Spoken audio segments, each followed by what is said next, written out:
Welcome back to another episode on the MLD Balls page. In today's episode, I'm gonna be doing my final big board, and before I do that, I'm gonna continue the series of ranking power forwards, every position group. Didn't do the centers, but there's only like 5 centers in this class, so I thought real quick to start off the episode, I could just knock off my rankings and then start off the big board. S tier is Ade Mary. He's clearly the best center in this class. I'd have Henry Visar following him up. His ability to stretch out the court, be big, 7 foot, and he's a great rim finisher. It's awesome. Free throw shooting isn't all that well, but something that could develop, I hope. Number three, Fluoride, but Dunn guy. Dude, he is such an awesome lob threat, big guy, but he's also like 6'10. So like your Robert Williamses of the world. Um, really, this Ugonna guy suck. Is that the entire center class? That's kind of why I said that that's something I could do real quick before I start the big board. I don't think this is something I needed to, record an entire separate video on, but Fluoride Badung guy. If I had to force people at center to just make this more of a entertaining topic, I'd throw Trevon Brazili, a guy who I'm somewhat higher than consensus on, above him and Florai are cool, but his ability to shoot, I'm more confident in. Graham EK is better than a Ugonna. I'm wasting my time at this point. Let's start the big board. Who do I think is the best player in the entire class? Um, y'all, number one is Cameron Boozer. Is he gonna go pick one tomorrow? I don't know. He's gonna go in the top three, right? Hopefully, like if the NBA isn't stupid. He was the best player in college. He won so many awards. I mean, why does Anthony Davis stop you from taking him? But this isn't even about, you know, a mock draft anymore at this point. It's just what I think of each player on the big board. And I think Cameron Boozer is just the best player. Could shoot the three, he could rebound, underrated defender. He could pass, he could do it all. Number two, I'd have Darren Peterson. Darren Peterson, dude, if he wasn't so injured and you know, just that, maybe he could have been one. But even in his games against AJ Debansa this year, he was better than AJ. AJ, yeah, he put up 26 a game, which is awesome. First freshman ever to put up 26, 6, and 3. Like, dude is a dog. He's gonna be in the top 5 for sure. But his ability to shoot scares me. I'm gonna have a fake debate out loud. It's just how I'm ranking. AJ Debanks is better than Caleb Wilson. Is he better than Heinz Steinbach? Heinz Steinbach to me could rebound better. He's almost as him and AJ are about the same level of shooter. Heinz is a better defender. Heinz is a better paint presence. Heinz doesn't need the ball in his hands. Heinz has a higher floor than AJ Debansa. AJ's ceiling though, he could literally be the best player in the class. I might stop being weird and put AJ 3 and Heinz 4, but I don't really love AJ, bro. I'm gonna just put AJ 3. Like he's awesome, but Heinz Steinbach to me is that good of a player that for sure he's gonna have a good NBA career. I'm not that certain on AJ Debansa. It's just that Debansa has like Michael Jordan potential if he just develops that shot, like especially if he goes to the Utah Jazz with all that spacing, he doesn't even really need to develop a shot immediately. All he has to do is be better than Ace Bailey and get in the starting lineup. And dude, he'd be able to put like 20 a game on the Jazz. Now, AJ Debansa is really good. Yeah. Now, AJ is really good, amazing scorer. But I think the NBA is a lot about opportunity. And Heinz Steinbach, depending on where he goes, he could have a underrated NBA career. Like he's gonna be someone that gives Cameron Boozer, who I have number one in this class, a lot of problems in Olympic basketball. There's gonna be a time where Heinz Steinbach and Germany is gonna be giving USA hell. Watch. Number 5. Is it where I could start putting a Darius Acuff? His shooting was amazing. 45% from 3. He has a legit floater. He has a mid-range game. I love Darius Acuff. Good playmaker, amazing scorer. That floater is so nasty on Acuff, man. Like you gotta respect it. Um Acuff or Steinbach. Ah man, that's a close one. That's a close one. I could honestly go Steinbach because of defense. Steinbach's defense is underrated. Kingston Flemings or Caleb Wilson. That's like, ooh, that's a good one, right? Caleb Wilson a dog, but I don't really love his like shooting. Like he's not at that level of a defender, or he is. Nah, I lied. Nah, Caleb Wilson's an awesome defender. I almost lied on the internet. My bad, y'all. But Caleb Wilson, I'm bringing his name up. He's a top 10 player. Yeah, Caleb. I'm not like super low on him. I just love Darius Acuff' ability to be a star. Like I think he just is, dude. You just let him be a point guard, do his little floater thing. Oh man, that'd be awesome. I would love if like the Jazz trade down to make sure they get a Darius Acuff, right? Um, the sixth best player in this class. I gotta start ranking people. I gotta go between Kingston Flemings, Caleb Wilson, and oh man, Braden Burries is a dog actually. Burries. I might start pulling up stats while talking about these players because I think this is gonna be a long video. I should start getting comfortable. This is my final big board. How much are we gonna do? Maybe top 30, right? Or I might just rank every single player here. I might rank every single player here because I only put the players that I've watched and the players that I know. And I kind of like do anything else, right? I don't really like talk about players that I don't know. Pulling up the ESPN stats so I could get to compare stats because there are players that I am lower on, such as like a Mikhail Brown, because of the amount of threes he shoots and just how his game in the field is. While you have a Braden Burries who's also gonna be a good 3-point shooter and is a great elite defensive player. I mean, Braden Burries, I didn't realize is a top. He is the best perimeter defender in this class. He is. And he's a good 3-point shooter. It's just Kingston Flemings is like the second best perimeter defender, elite. Okay, Flemings is better than Burries. Flemings is just a beyond level playmaking wise better, and Flemings also like he isn't some player that's neglecting the 3-point line. There's players out there that totally neglect it. Flemings isn't that. He just like lets the game come to him, and that's cool. Darius Acuff is the game. Like even in their matchup against each other, like I didn't even realize Acuff just has like a quiet 20 at half. Like Acuff is just the offense. Flemings though, great defender.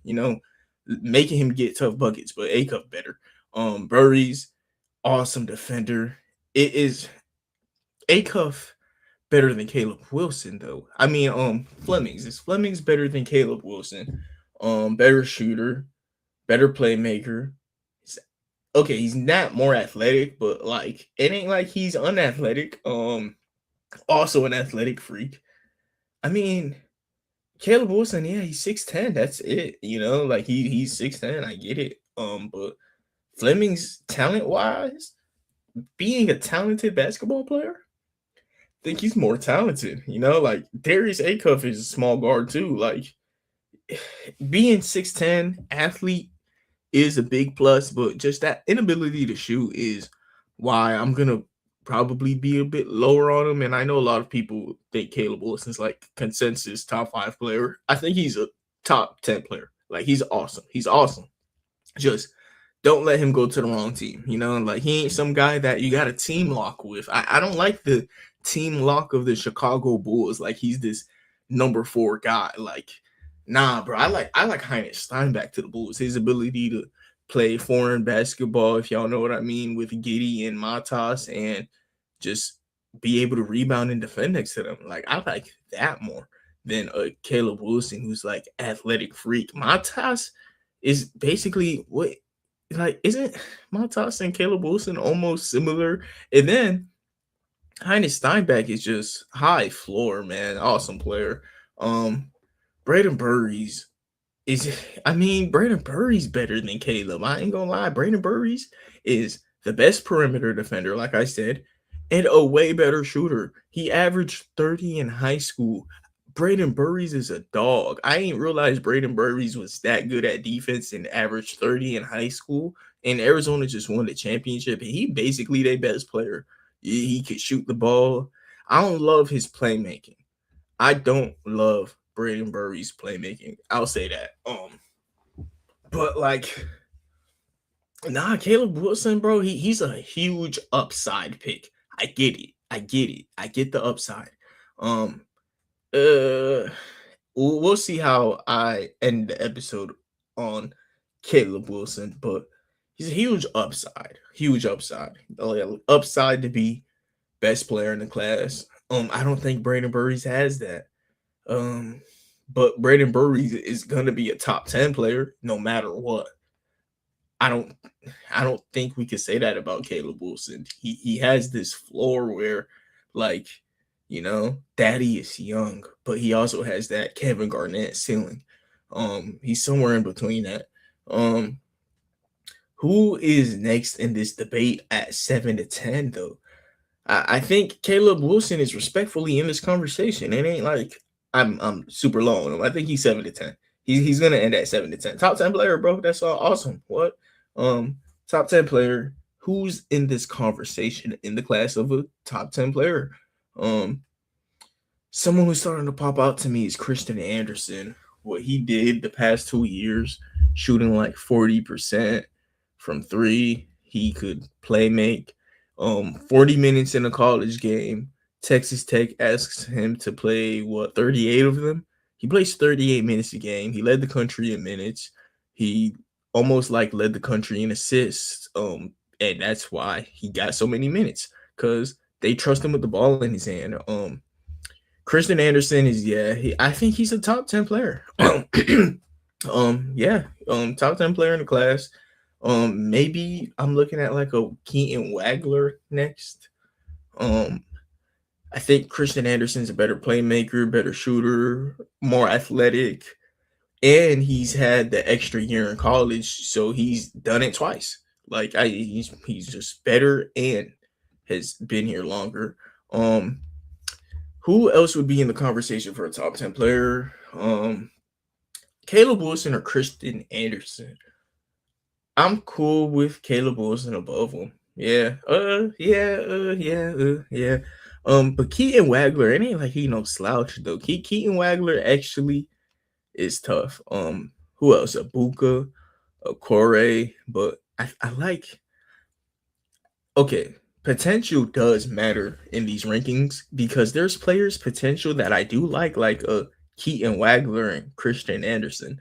They are flamethrowers from the 3-point line. So is Braden Burries. Like, when you are a good 3-point shooter, you play defense, that's potential to me. Debansa and Caleb Wilson, it seems like so far those are the two players that I'm lower than on consensus, but it's because of their inabilities to shoot. Wagler, he's already gained like 20 pounds. Wagler, he just gives me a I love NBA vibes. Like, so some players just love basketball, and he could tell he's not more talented than like a, oh man, is he better than Malik Thomas? Oh, Malik Thomas is a dog. I think I'd be letting him go too low in mock drafts. Malik Thomas is a dog. He plays defense.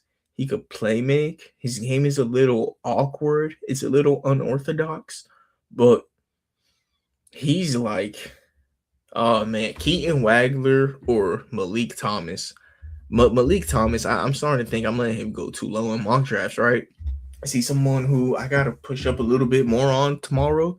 He played next to Darius Acuff, which you could say what you want if you think it improved or hindered his game, because like he's playing next to a number one option. Maybe that's why he shot as well as he did from three. He's not being guarded by the other player's best defender, but he shot like 42% from three on a good amount of clip. And like their secondary ball handler, Malik Thomas is cool, bro. I could argue he would have scored more if Acuff not there, and he's starting instead consistently. Malik Thomas is awesome. Malik or Keaton Wagler, that defense, man, that defense is awesome. On Malik though, that defense is what's really doing it. Believe it or not, Christian Anderson is someone whose defense I like. I know that's probably not a common take. Sorry that y'all can't see the screen for a second. I'm trying to, put it to where now you can look at stats a little bit. Malik Thomas and Keaton Wagler. Like, I want to kind of compare the two in their stats because Malik, dude, he shot, yeah, like I said, 42% from three. He shot well from the free throw line. I don't see why this is someone whose defense can't bring him above a Keaton Wagler. Okay, so 15 points, 42% from the three, right? 15 points and 42% from the three. 15 points, 42% from the three. Did he shoot more threes too? Better free throw shooter, like better defender. Like I might just slide Malik over him. 5 threes a game for Malik, and it looks like the same for Wagler. Wagler had like a nice outbreak game, but that's exactly why he's in the top 15. Malik plays defense too. Like, Wagler has potential though. That's the thing about Wagler. Okay, Malik is better today, but Wagler's size and potential is why I'll put him above him. I do like Wagler's potential, believe it or not. And depending where he goes, if Wagler is next to a point guard, he's going to be awesome.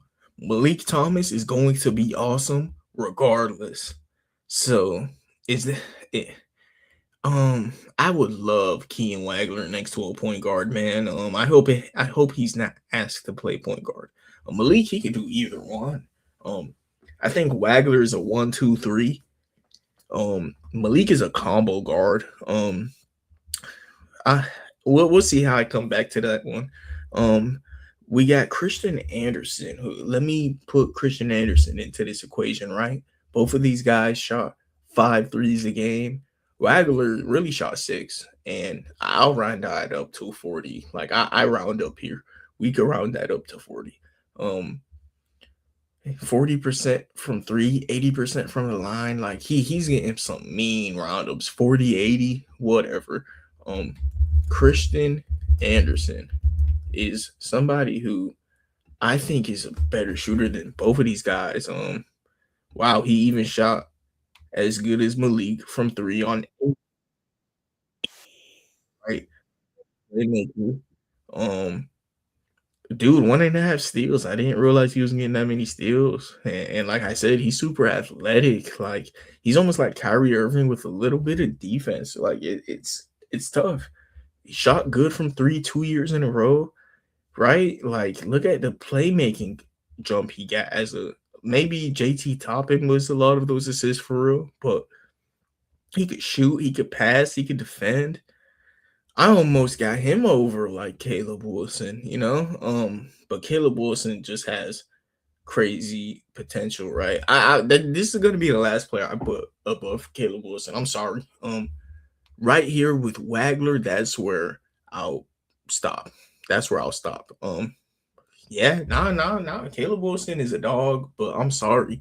Anderson, he's athletic freak. He was getting chase down blocks. Like I didn't know he was capable of chase down blocks. He's getting like 2 steals a game.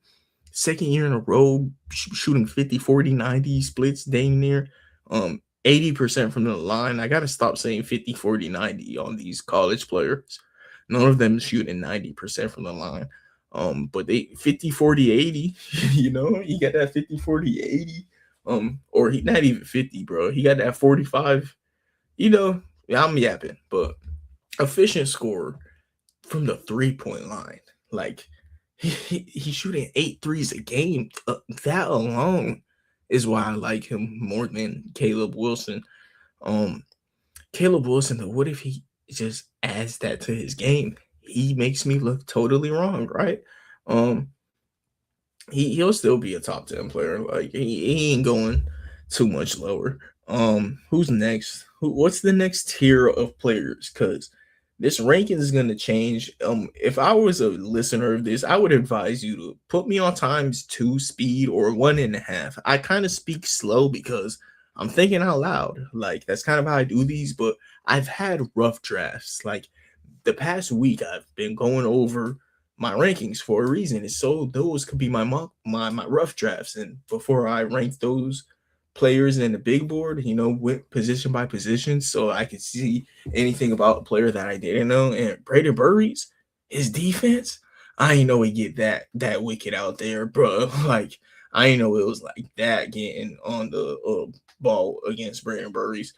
Maybe I okay. I'm gonna put Caleb Wilson above Christian Anderson. That's when I was just like, I'll take a break, right?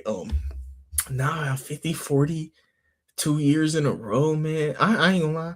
Nah, I'm sorry. That shooting, bro. But like Keaton Wagler, okay, that's when you mutton it, right? Caleb Wilson better than Keaton Wagler. Um, Keaton Wagler even had him a 40 piece because his ability to shoot threes. You feel me? Caleb, you need to add that, bro. I would probably have him if Caleb Wilson had a 3 pointer, he'd be probably number 2 in the class, maybe number 1. That's why I also got to realize his mid range game alone is why he's debatably better than Christian Anderson, even though he's not yet, because potential. Like, potential's a real thing. And if Caleb Wilson starts shooting threes, he'd be awesome. But I mean, Christian Anderson already does it at an elite level, right? No, no, no, no. He already does it at an elite level. And I think he's an underrated defender. Great playmaker. Christian Anderson's just an all around good player. He's just short, but he's a point guard. That's just what it is. 11, I like Malik Thomas there, man. I ain't gonna lie to you. Who's next? Who's next? Um, you got your Henry Vsars. Henry's just such a reliable player. 50% from three. His free throw is terrible though. Jaden Quaintance, like his every single second he on the court, you feel it, man. Like I might just put him at 15 because of injuries. I might just pre-lock him at 15, put him right in the middle. I might just that might be my only like pre-lock. I think I want Jaden Quaintance right at 15. He's that good. Maybe a day Mary's like right above Jaden Quaintance. A day Mary, like, okay, he runs up and down the court. He's giving me more Zach Edey vibes. Um, but he plays defense. His defense is amazing too. Like his defense is amazing. His health is way better. He has a reliable post hook. He's better than Jaden Quaintance. Yeah. Jaden Quaintance is a dog though. Jaden Quaintance is also like your Robert Williams type of player. Ade Mary could really be like a his post hook could be what Isaiah Hartenstein's floater is if he just becomes a starter level player, starting level player. Just a 73 guy that could block shots and just hit a post hook. Like sometimes you need a guy that could force teams out of small ball lineups. That matters. Being able to if you have a good coach, if a coach could force you out of a small ball lineup, that's cool. Jaden Quaintance, Ade Murray, both awesome. Malik, he's just capable of doing multiple things. He could defend, he could play make, he could shoot threes, and he could score. He could just do it all around well rounded player. Who's next? Morez Johnson is I love Morez. Abuke Ekore is so good. Abuke Ekore is so good. Abuka, bro. He could score the ball. He could score the ball. He could play make. He could get to the rim. He could shoot. Ibuka's a dog. Is there anybody who I'd want above Ibuka at the point guard position? Like a LeBron Phylon and him is a conversation. I have Phylon next though. Mikel Brown. Mikel Brown could actually nah. I'd have Mikel Brown after Phylon. His defense, his shot selection is wide, but his potential is awesome. Phylon though, you give them boys the same opportunity, minutes, and shot attempts, they would probably give you a similar outcome with Phylon being a better defender. Mikel Brown's passing though is cool. Mikel Brown is a good passer, right? And I do like Mikel Brown too. Abuka, is he better than both? Hold on. I think so. Abuka. How would I rank these guards? I think I'd go Abuka, Phylon, Mikel, and then Bennett. Mikel could actually. Mikel and Phylon is a good conversation. Um, Phylon though, he's a great 3 point creator, kind of similar to like Ben Simmons, his ability to create 3 point shots. Mikel Brown shoots them though, but so does Phylon. Um, Let me see the difference in 3 point attempts because Mikel Brown, like, he forces them sometimes, and it's like a love hate thing for me. He shoots 8 a game, what, 35%. That's cool. The thing is, like, Mikel Brown, he's a good shooter, no matter what. Like in every world, Mikel Brown is a shooter. I ain't gonna lie, he's a good playmaker in every world. Fallon is like decent shooter, um, decent playmaker, decent defender. I'm gonna have Fallon above Mikel Brown. Yeah, I'm just am. Yeah, just the shot selection. I like it more. The playmaking upside out of Mikel's upside though is tough. He is tough. I can't lie. I can't lie. He is tough. He is tough.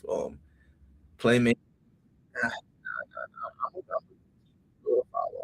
Though.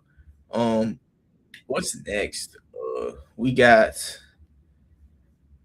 that's kind of my point guard rankings for now on the top of them. Let's see. Is there anybody better than Abuka? Nick Martinelli is good. Allen Graves is good.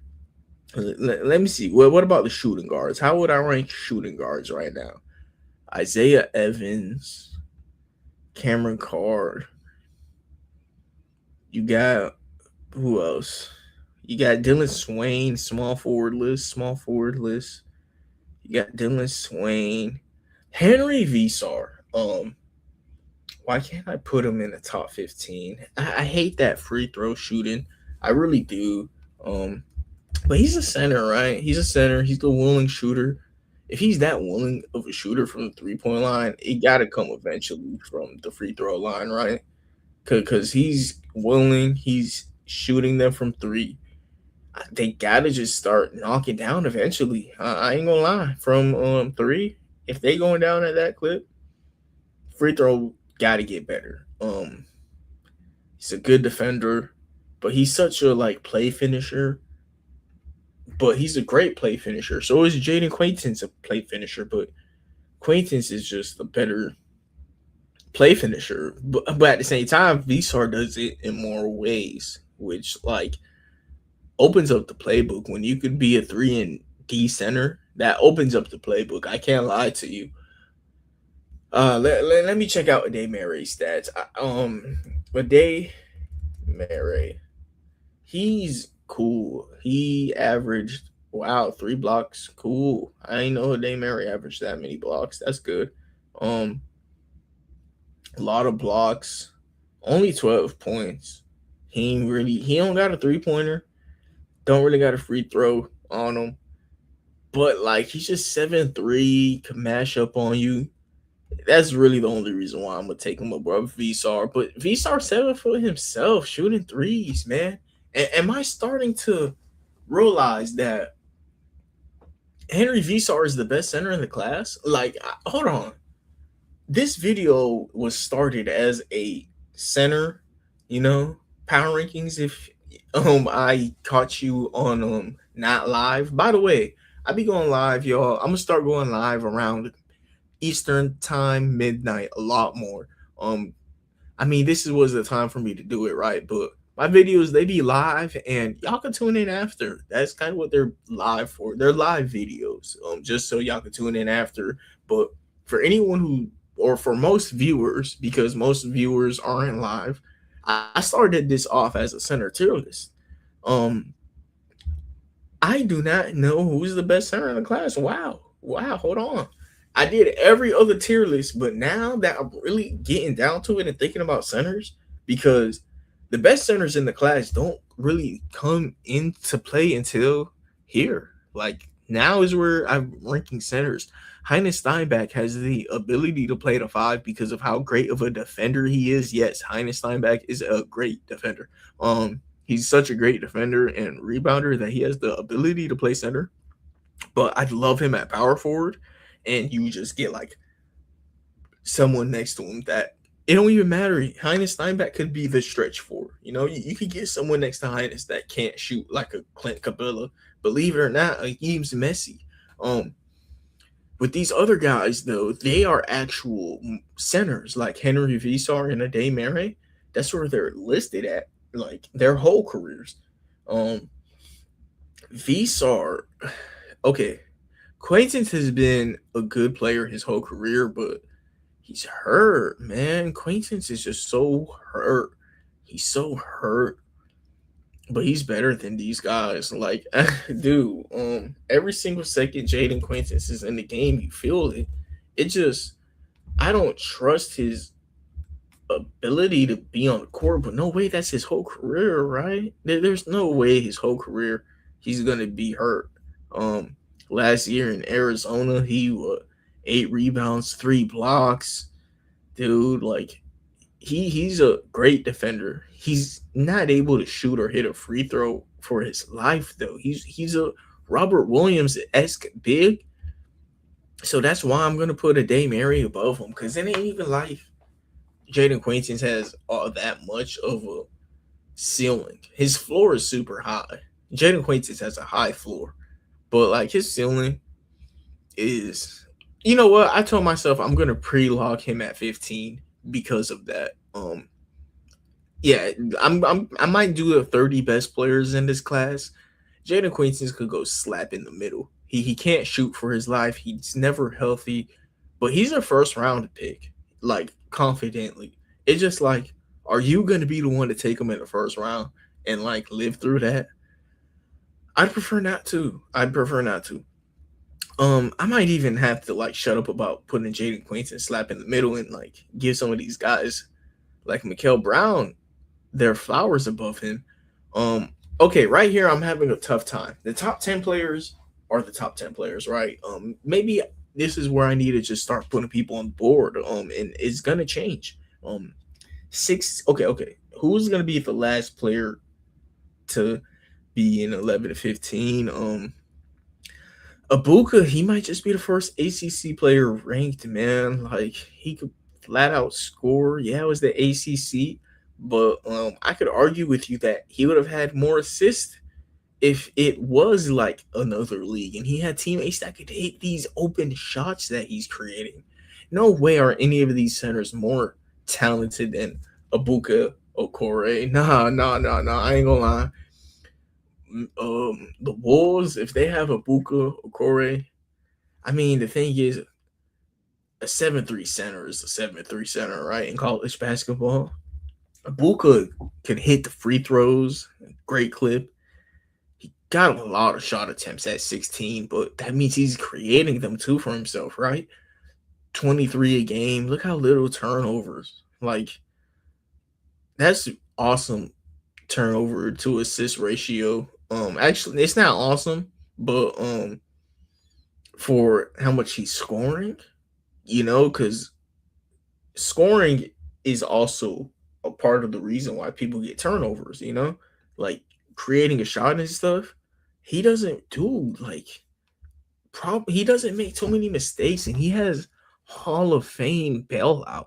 Like Abuka Okore is so tough. Abuka Okore is so tough. I think this point guard class is just super talented, and you're gonna get to pick one of these guys if you're the Atlanta Hawks tomorrow. You got to take a point guard if you're Atlanta. There's so many good guards on the board, and like there is somebody watching this video right now pulling out their hair that Mikael Brown isn't ranked. I know that consensus wise, Mikael Brown is a, I know what Mikael Brown is to the consensus, but this is a big board. Come on, man. Don't get too mad at me. Like I'm watching basketball and I'm just telling you my opinions. I got other videos. You can go back to the past if you wanna see how stupid of a thinker I am and see what I've thought about other NBA drafts. I do this all the time. Ain't a first time thing. I've had a good hit rate. I'll tell you all this much.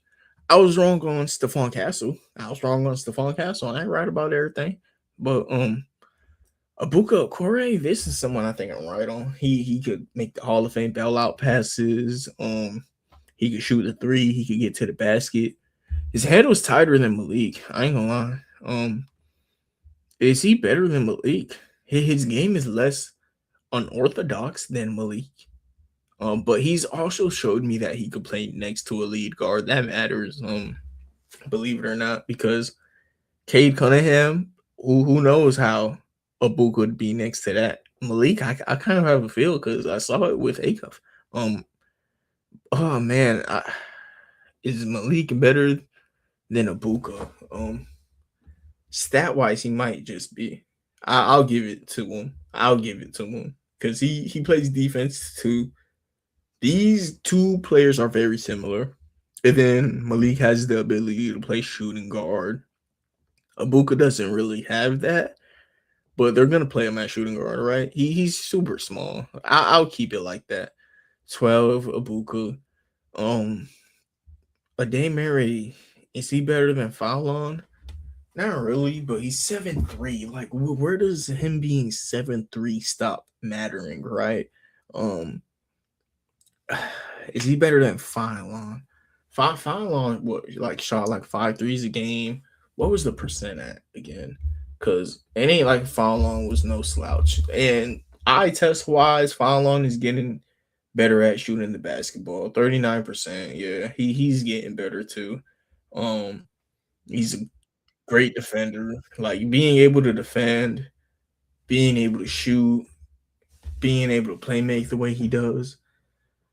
I do almost want to put him above Ade Mary. Yeah, no, that's why I like ranking centers today. That's why like that was a video that I kind of just wanted to skip upon. Like ranking this center class ain't nothing.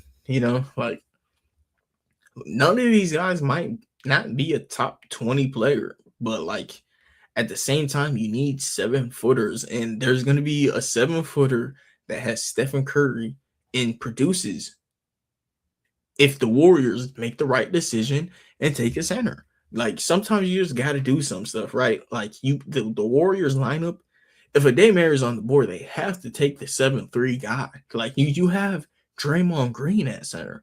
Like sometimes like you just gotta do what's right. And none of these centers are like more talented than Morez Johnson. It was Morez Johnson the most talented Wolverine. I'm not that high on Yaxel. Yaxel, he's super old. He's not someone I should be low on either, for real though. This much rebounds at UAB is like that's a dog, man. That's a dog stuff, right? He's a dog for that. One turnover for how much he's asked to ball handle. Man, I can't be too low on Yaxel. I ain't gonna lie. One turnover for how much he's asked to ball handle is pretty impressive because like he's like a Dominican LeBron. Shout out to the Nerdball.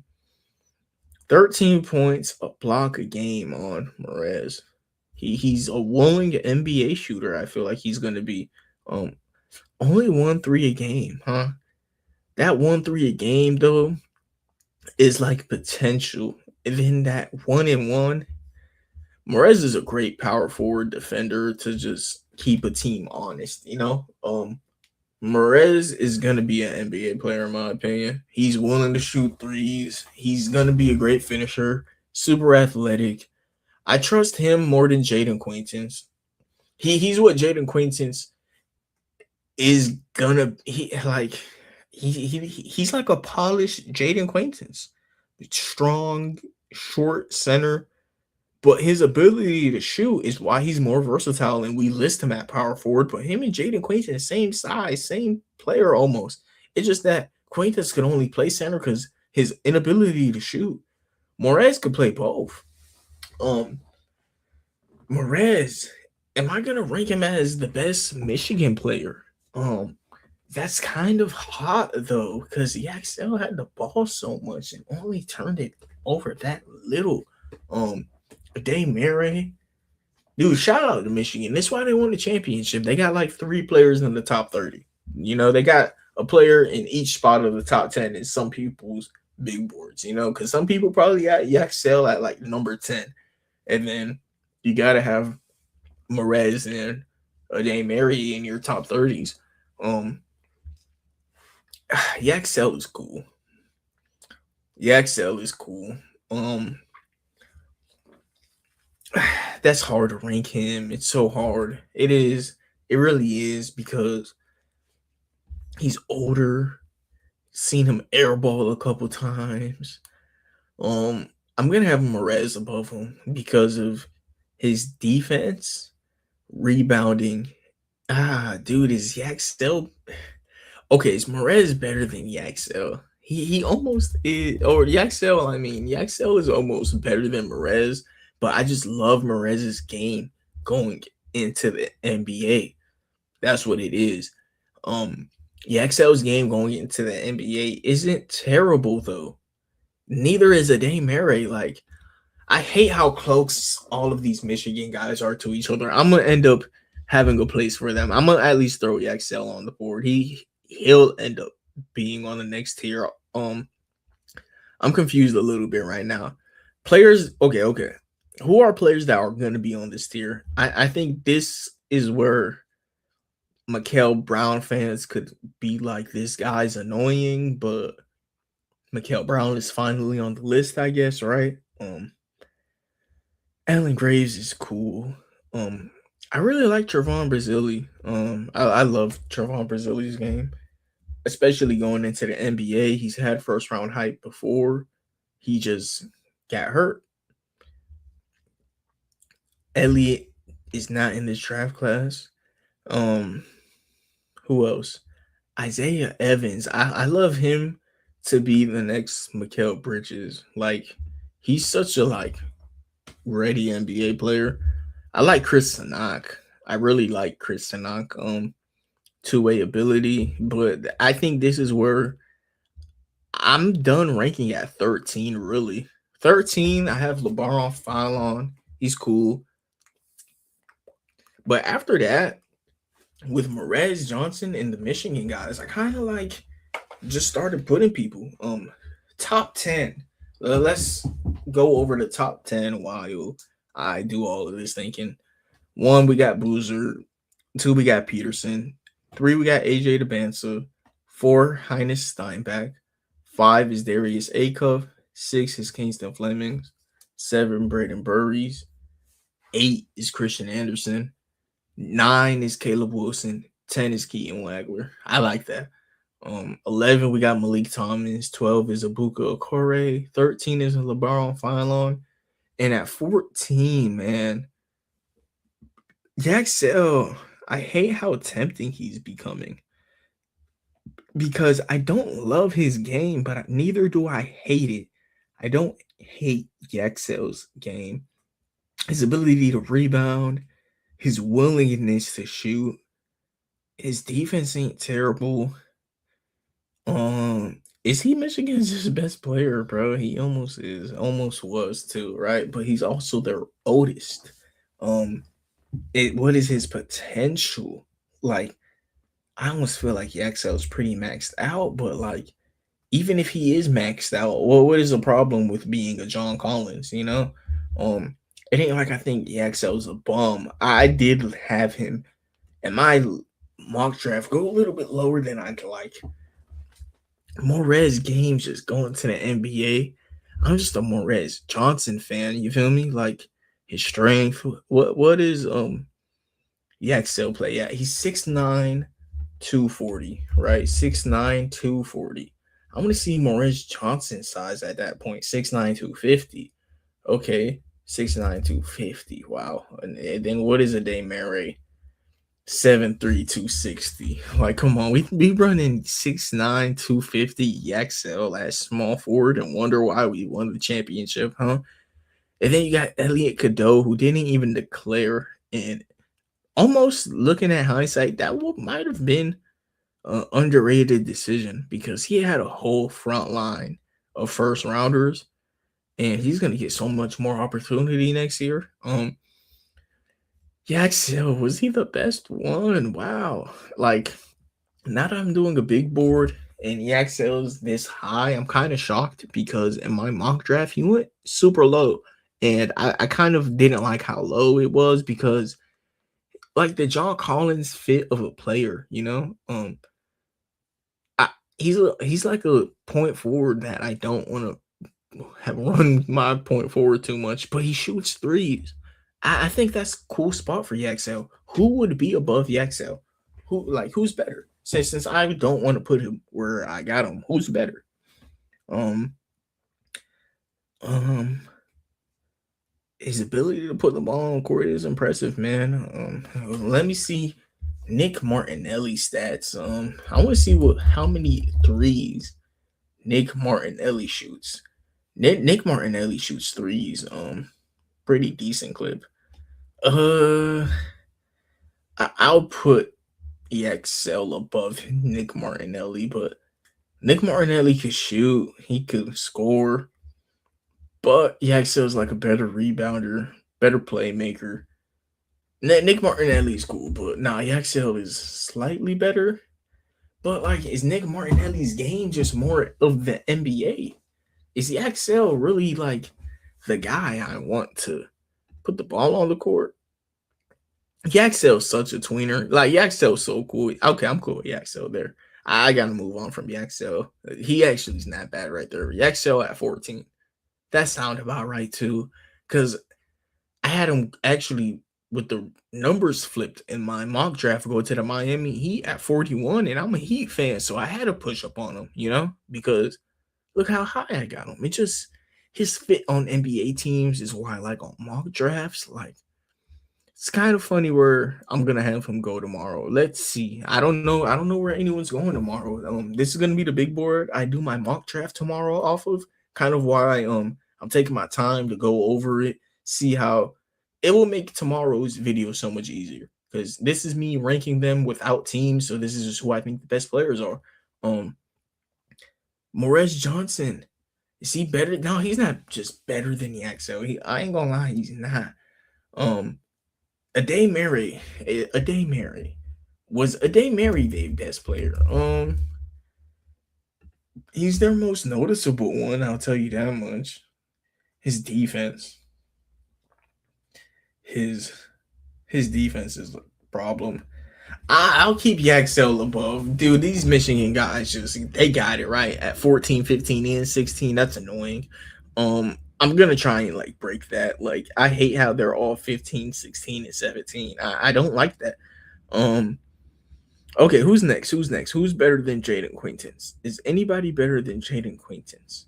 Florai Badungai is like the same player. He's healthier. He's almost the same player, and just at this point, right? Like, you almost just you at least think about it. His screen setting is better, or at the same level. Like, Jaden Quaintance is like, Jaden Quaintance is a dog. But Florai Badungai is an awesome screen setter, awesome lob threat. He's kind of a smaller center too. So like, comparing them to each other, they compare. Both bad shooters, but Dungai just plays the game, and he's also like, he's him and Quaintance literally the same player. Florai Badungai and Jaden Quaintance. Literally the same player. Like I said, it's just one of them plays. But Dunk Guy, he gets a lot of rebounds, 9 rebounds a game, 2.5 blocks a game. He can't hit a free throw for his life either. You know, he's the same player. This 2 years in a row of the Dunk Guy, producing at Kansas. And I'm at the point where you just take him. You take him above Jaden Quaintance because of health. And they are the same player. Is Dunk Guy better than Adeyemare? No. No. Adeyemare also has like that baby hook that's gonna be so translatable into the NBA. That's almost why I like him above like Yaxel, but Yaxel is almost the best player on Michigan when you really like put it into account, right? Floor Dunk Guy better than Quaintance. Henry Visar, is he better than Quaintance? I wonder how many blocks Caleb Wilson averaged real quick because it's not something I looked at earlier. He averaged 1.5. So let's see what Henry Visar did next to his 1.5. He had 1 and 1.5. Okay. So what, 2.5 blocks as a front court? Ain't bad. Henry Visar. I don't like this center class. I think I'm just trying to put a okay, talent and fit are two different things. Is Henry Visar more talented than Mikael Brown? No. It's just that he's a stretch 5 that blocks shots, and like certain teams need that more than Mikael Brown. Quaintance is not better than Mikael Brown, but Dunk Guy is not better than Mikael Brown. Yaxel, is he better than Mikael Brown? I ain't gonna lie, no. If Yaxel's game, I'm bringing up like playmaking and 3-point shooting a lot. Come on, bro. Like Mikael Brown way better, but I also did put into account on Yaxel is very like careful with the ball. He's not as turnover prone as Mikael, but Mikael's upside alone, right, makes you want to put him above Yaxel. Mikael Brown. Okay. Is he better than Yaxel? Because Yaxel is less turnover prone, better defender, better rebounder, and he's a capable floor spacer at his position. Like being capable of that at your position is actually valuable. Like, wow, Mikael Brown is almost better though, right? Okay. This is where doing the big board gets fun at, because Yaxel or Mikael Brown, like the fact that's even a conversation is hard itself because their games are so different from one another. That's what's making this odd. Yeah, but at the same time, if Yaxel and Mikael Brown, right, in both worlds are like asked to have a 20% usage rate, why is Yaxel acting like he's more responsible with the ball in his hands? That's not good for Mikael Brown. You're letting a Yaxel Linderborg, who I'm questioning putting him at 14, debatably be a better playmaker. Like, yeah, Mikael Brown has upside and stuff, but like at some point he tests around on the court too much. Like it's like he think I don't know, bro. Some people like just testing things, like you go into the NBA testing things, bro. All right, it ain't gonna work, man. Yaxel, on the other hand, he's an actual good playmaker. He don't turn over the ball like like Mikael Brown. He's a way better rebounder than Mikael Brown. NBA size. Wow. Wow, I am so shocked that I'm trying to tell myself right now that Yaxel Lindeborg is better than Mikael Brown. I think I'm just gonna put Mikael Brown over him just cause. Okay. I've been talking to the Mikael Brown fans throughout this episode. I think I could do one thing right there to make y'all happy. I'm gonna just off of talent put him above Yaxel. Even though Mikael Brown like that perfectly goes to show you um fans what I think about Mikael Brown. Like I just hate his decision making, bro. Like that Jalen Green decision, those Jalen Green decisions, they be blowing me. But no way can I put Yaxel above him, right? Like no. They're just a talent. Like so, at some point, someone just like more talented, more talented. Like now that's my argument for Mikael Brown. Talent. That's why he's above Yaxel Lindeborg. Just talent, real shit. Like I don't know. It just nah. I can't have Yaxel above Mikael Brown, especially how young Mikael Brown is and talented. Nah. Fuck it. Off of potential, I'll put Mikael Brown above Yaxel, or just off of potential. This point guard class is really good though. Like, look at that. How many guards do I have in the top 15? One, two, three, four, five, six. And then you really want to count or seven. Okay, 10 out of the top 15 players are point guards or shooting guards. You feel me? Like, or 10 of the top 14. Okay, Boozer is one. Debansa is two. Steinbach is three. Caleb Wilson is four. After that, every other player in the top 14 is a point or a shooting guard. And is that just me not having a honest board because I'm ranking so many point guards and shooting guards and they're what's easy to put next to each other? I don't think so. I think that is the actual like ceiling of this draft class is the guards. Like even later on in the class, like Emmanuel Sharp, Price. I can't believe he went back to school, dude. But Emmanuel Sharp is tough. Otega Oweh, believe it or not, like his willingness to play defense as like a lead guard. Donovan, his 3-point snipe ability. Bro, Paul McNeil, there's a lot of shooters, you feel me? But being 6'8" and things is something that you can't teach.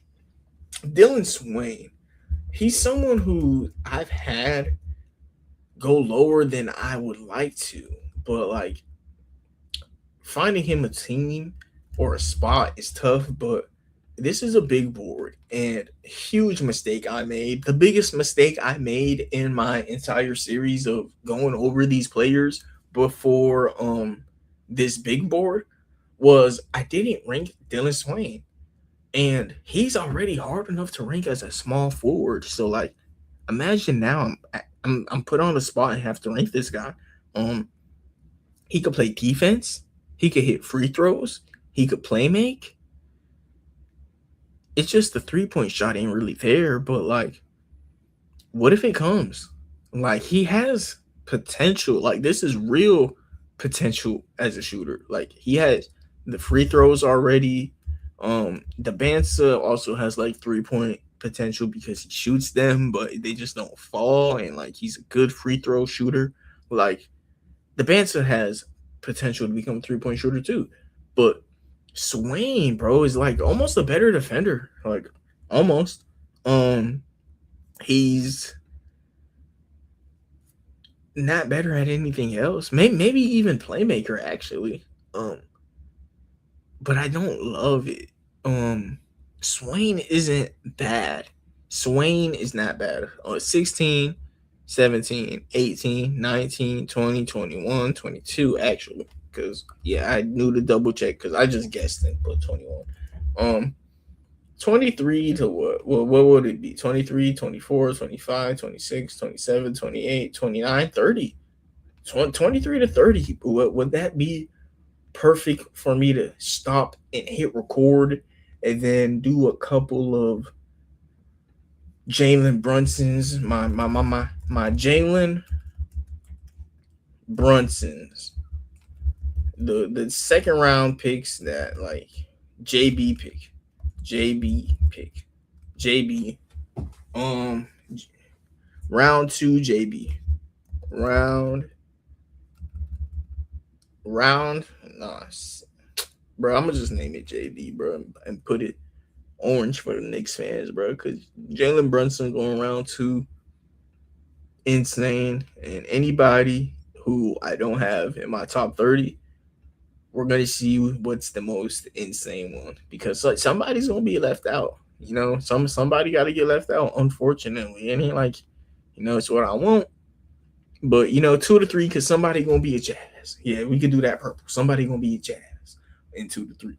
Um, but yeah, you can do orange for JB, Jalen Brunson. And then top 30 players, Swain got to be top 30. I ain't gonna lie.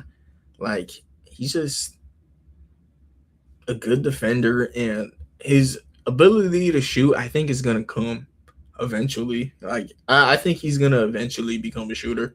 I wouldn't be shocked. I kind of stopped ranking at Mikael Brown, believe it or not. 14 is the last spot I'm confident in. 14. Chris Anak or Yaxel, right? I almost do think Yaxel is better. It's just Chris Anak is like a better defender, is way younger, but Yaxel's ability to put a ball on the court way better than Chris Anak, right? Chris Anak is a like, what is he? Jabari Smith. Yeah, Jabari Smith. But like Yaxel does have that like Dominican LeBron in him. I'm gonna put Chris Sanak maybe right here above Jaden Quaintance. I'll say that much. He's better than Jaden. Him and Florai Badungai are close. I'm even willing to put him above. His free throw shooting ain't all that well, but I also think he's gonna be a great lob threat, capable shooter. Florai's defense is almost better, but Sanak play D. I ain't gonna lie. I almost like Badungai better, but Chris Sanak's potential, right? Chris Sanak could shoot. Badungai is such a safe player. Badungai is such a safe player. I think his safe net is why I'm gonna put him one spot above or one spot behind Chris Sanak. Chris Sanak has some potential that I love out of him. But Florai Badungai's floor, depending on what team you are, could be more attracting than Chris Sanak's ceiling. Yeah, but Yaxel could put the ball on the court better than all of these guys. I ain't gonna lie. I think Yaxel might be the last like creator I trust. Dylan Swain, I ain't really see him like I'm watching the games, but like I don't really see it. Like I don't see where he at, bro. I don't. I just don't. I don't. Wow, 14 free throws. Watching the games, he just ain't. I don't feel him. I don't. Just what it is. Even in March Madness when they played, wow. So they won 3 games in March Madness. Even the BYU game, like you couldn't even tell he played, bro. Gonzaga, he didn't really play that well. He didn't even like pop out on March Madness, right? Ain't he leading this team on every single stat? That's all I hear watching them play, bro. I mean, dude, Dylan Swain ain't terrible. He ain't terrible. He's just like decent at everything. He doesn't have anything he calls his hat on. I'll say that. Okay, Yaxel is better than Chris Tanak. Flory, that's kind of where I'm done at. You know what I think? I think I'm just gonna rank every player, and that might just how I start. Might be how I just start doing this. I'm not gonna rank in order anymore. I'm just gonna rank every player, and the fact I rank every player, it's gonna have an order. You feel me? Henry Visar or Trevon Brazil. Trevon's lob threat ability, man. His lob threat ability, the fact that he's been first round hype before, um, his shooting has been more consistent throughout his whole career. His whole career. He like this guy's whole career, he shot a, two threes a game at a 34% clip with a block. Like that is super valuable. Amazing lob threat, insane lob threat, diabolical lob threat. Um, and maybe he is above Vsar. His lob threat. Oh, Vsar, I was just debating him at one earlier, right? Dude, I really like Trevon Brazili, man. Um, almost above Quaintance. He's just so skinny, right? How much does he weigh? 226. I want to see Jaden Quaintance size because he's 6'10, 226. And you got to take all of this with a bit of, salt. But yeah, 226 is where Brazili just need to gain weight. Nah, it's just that simple. Fluoride Badungai, though, is like grown man, right? Fluoride is a grown man. He's only 235. And then Brazil is such a better shooter than these guys. Like, okay, Brazil is my guy. Like, he really is. Ade Murray's cool, but like, I keep saying Brazil could shoot, man. Brazil is like what I want Chris Sanak to be. Like, Chris Sanak, if he was just out there catching lobs, shooting threes, he'd be better, because that's what he is going to be in the NBA. He isn't some guy that needs to shoot these post fadeaway shots that he thinks is going to be in his bag. No. Lob threats, shoot threes. Aaron Gordon, you feel me? If Chris Sanak would be a better version of Aaron Gordon, you feel me? But Trevon Brazil, it's like that's what he knows he is and wants to be. That's where it kind of matters because he knows that's what he is, and that's almost what he also wants to be. I really like Brazil. Yeah, he's had first round hype before. It's not something new to him. Came back from a torn ACL. He's back. He's back, baby. He's back shooting threes at a great clip. He's blocking shots all the time. He's catching lobs. I'm gonna put Brazili right there at 19. Yeah, I like Brazili a lot, and right here is where I think I should do all of us a favor, and instead of going by looking for each of the top players, I should just start ranking like blindly. Because like Emmanuel Sharp, he would probably be last on my list here. He's locked in as a shooting guard. He shot 50, 40, 90 every single year though, which like that matters, y'all.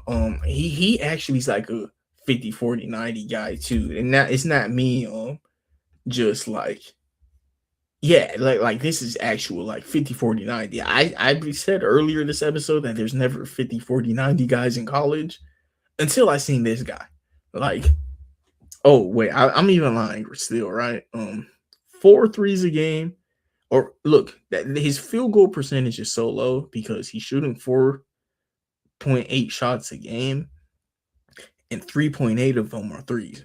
He's really only shooting 1 shot a game that isn't a three. But his free throw is so high, right? And then his steals, like he's always getting steals. He's not a playmaker at all, which is why I'd have Emmanuel Sharp below Dylan Swain. But his floor is cool. He's not gonna be too low.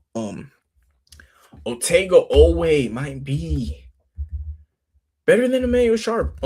Otega Oweh is willing to take on the number one matchups as a defender. Like he takes on every team's number one matchup, which is promising.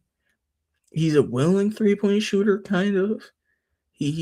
Florai is if he hits down his shots from 3 would be awesome. He's a 3-pointer away. But his shot is like not there. Him and Sharp was a conversation that we had during the shooting guard rankings. So I'm gonna see where I ended off with this, but I think I put Owe like top of round two talent because Sharp is a round two talent. So is Owe, but Owe has like a slight ability to become a star. It's just that like his 3 point shot isn't there, but he's a great mid range shooter. He's great at getting to his spot. He's a great finisher. And like I said, he out there taking the number one defensive matchups. Like, yeah, he isn't a lockdown defender, but like he's taking on the matchups. That matters. Taking on the matchups, um, being the lead scorer, and like I ain't gonna lie, bro. I think I'll just keep it right there because that's how I had it on my shooting guard video. It just Sharp is very good, but we're gonna keep him right behind Owe and what Paul McNeil, awesome shooter, reminds me of a guy that the Raptors took at shooting guard a couple years ago. He was also like a black guy, Jacoby something, I think. I don't know. Um, Let me look up the Raptors depth chart because they don't even use that guy, and he's such a good shooter. It's just that the Raptors also took Grady Dick. I don't know why they took him. Yeah, Jacoby Walter. Um, Awesome shooter. Kind of what Paul McNeil reminds me of, just pure shooter. Pure shooter. Yeah, pure shooter. Donovan, talk about a pure shooter, dude. I believe it or not, man, the past couple hours, I've gotten higher on Donovan, and just stats that I've seen online out of this guy, he might be better than he might just be better than that one guy who I said has star ability because he's almost like a star 3 point shooter. Like I'm starting to think this is a star shooter. 94% from college at the free throw line, 90% last year. Like he has the most cracked stat of 60% on wide open threes. Like he's starting to become like a star shooter to me. 8 attempts at 45. Like he's starting to 60% on open threes. 60. 60. I think this is a guy that could make my first round tomorrow. 60% on open threes. That alone almost makes you better than Jaden Quaintance. But like I said, Isaiah Evans has Mikal Brown or Mikal or Mikal Bridges. Mikal Bridges. I almost got him and Miles mixed up. Isaiah Evans is giving me Mikal Bridges vibes, but Donovan Atwell, dude shot 60% on open threes. 60. That's cracked. Donovan Atwell just off of the shooting, bro. First rounder. 8 a game, that high. His free throws go down. He's the guy who, from the shooting guard video and today, yes, I do think differently of him. I actually do. How many turnovers? 0.4, so he's not doing too much. That's where I think Cameron Carr lost me. He averages 0.4 turnovers, Donovan Atwell, right? Cameron Carr averages 2.4. 80% from the line. He's had a year at 66 while Cameron Carr was shooting 66% from the free throw line. We had this boy, Donovan, shooting 94. 94.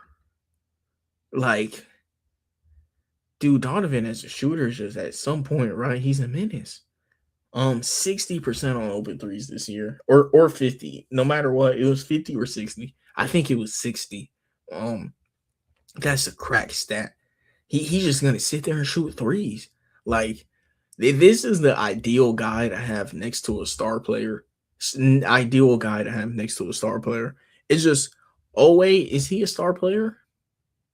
He has that potential to be. That's the thing about it. He does. Owe might be the JB of the draft. Wow. Okay. Who else would it be? I might have Owe as the JB of the draft because, like, yes, he has star ability. He just got to hit that 3-pointer. You feel me? Like that 3-pointer don't be falling down as like as much as you'd want it to. Let me see what Jalen Brunson's 3-point clip was at in college. Would it show me college stats here? I wish it would, right? Oh, okay. It does. Yeah, even in college though, he was hitting threes. So like no, it's not the same comparison because some guys been shooting threes their whole career while um always just like he's a dog on defense. He could score the basketball. Like he's a scorer. I can't lie to you. His 3-pointer though, like I could see a world where it comes around. And he's literally Jalen Brunson of the class. His 3-pointer is capable of coming around. Another person who like Jalen Brunson of the class. Lamar Wilkerson. I think that he is a sniper. Like, dude, this man can shoot threes. He can shoot threes. Yeah, he can shoot threes, and in the NBA that matters. Maybe he could be above a Donovan out or Donovan because of his defense is something that I've also kind of put on to notice. His shot creation is something that I've also put on to notice. Lamar Wilkerson is a worse version of what's this dude name? Isaiah Evans. Or slightly worse version. Yeah, he's a slightly worse version of Isaiah Evans. Lamar Wilkerson, his ability to shoot, awesome. Ability to defend, cool. Ability to create, cool. It just Isaiah Evans does everything better and against better competition. So I put Isaiah Evans above him. Right here, nah, I guess we're gonna put a 31 to whatever column, or 31 to what at this point it'd probably be like 40, 31 to 39 really, but I'm gonna put 40. We'll see. Yeah, Paul McNeil somewhere in there. He's like Jacoby Walter, great shooter. He should make an NBA rotation, but there's a lot of great shooters, a lot of great shooters. Wow, just got breaking news. Is this real that Julius Randle is a Brooklyn net? I guess the Bulls just got Nicholas Claxton. That's cool. Julius Randle's a Brooklyn net. Whatever. Luckily that doesn't change anything happening here. And my mock draft tomorrow. Y'all heard that? I'm gonna be the first one with the breaking news of Julius Randle to the Brooklyn Nets, and we really gonna take us a star point guard in Darius Acuff tomorrow to have Julius Randle next to him, Igor Demon. Oh man, we'll see what we do tomorrow, man. Yeah, Julius Randle to the Brooklyn Nets, and they also get pick 28. The Timberwolves get pick 33. So the Timberwolves just did like a salary dump. They just traded pick 28 and Julius Randle for pick 33. So they got the worst pick, and the Bulls get Nicholas Claxton. Or is that wait, I don't understand how the Timberwolves are sending Julius Randle to the Brooklyn Nets and getting the worst pick. I mean, this is just a salary dump, right? For a bigger move. Yeah, that means that tomorrow something might happen for the Wolves. A Giannis trade. This is literally just a salary dump, y'all. Can't wait for tomorrow. That's why we're gonna do tomorrow's mock draft. At what time should I do this mock draft at this point? I'm gonna do the mock draft a good amount of time before the NBA draft. I think it's gonna be the first thing I do tomorrow morning, and I can't lie to y'all, but Nicholas Claxton to the Bulls. gives me more of a reason to like take Heinz Steinbeck to the Bulls, man. Nicholas Claxton and Caleb Wilson.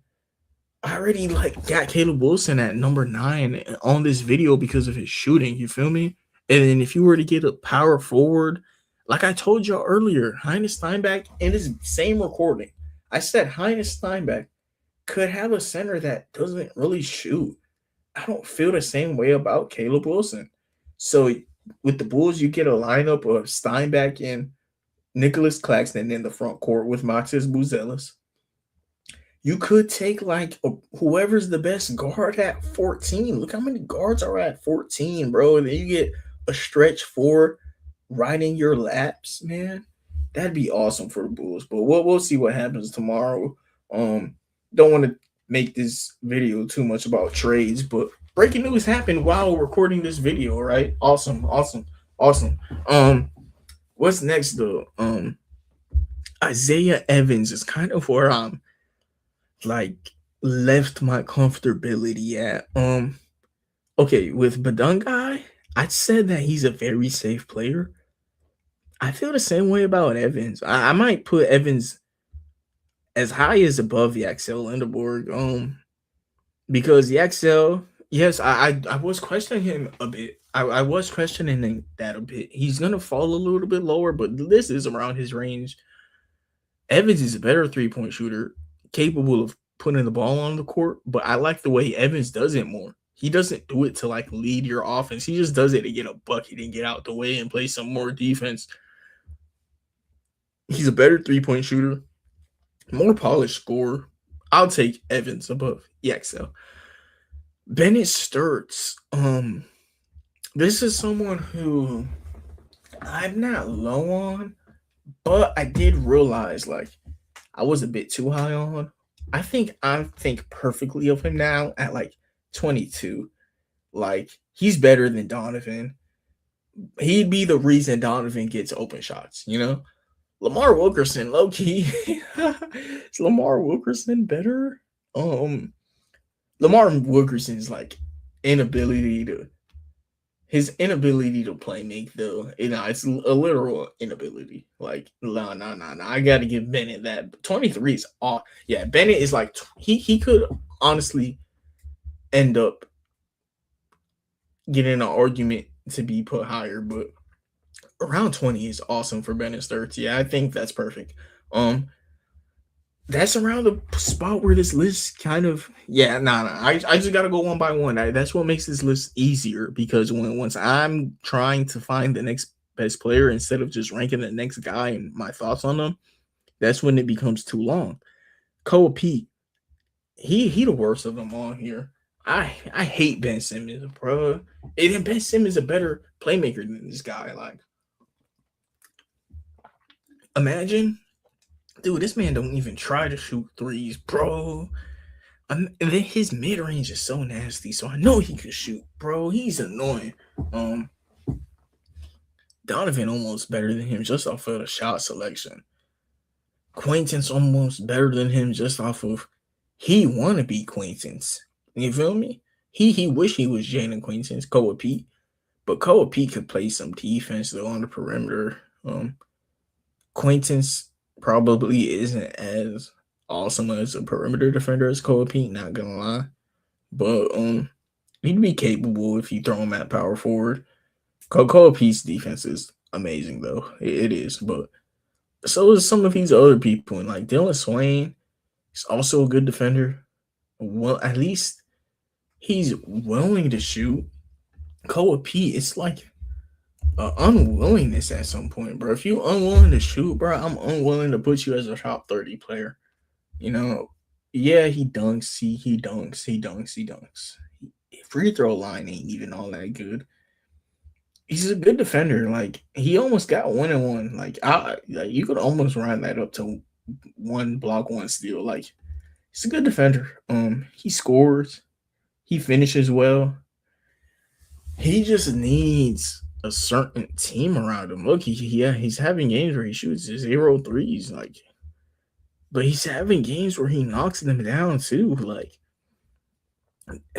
is he gonna shoot threes in the league? He's almost more willing of a shooter than Ben Simmons. Is he? I don't know, man. I don't like his shooting performances. I'll say that his shooting is why I'm a bit lower on him. 8 for 11 against Arkansas, like that's cool.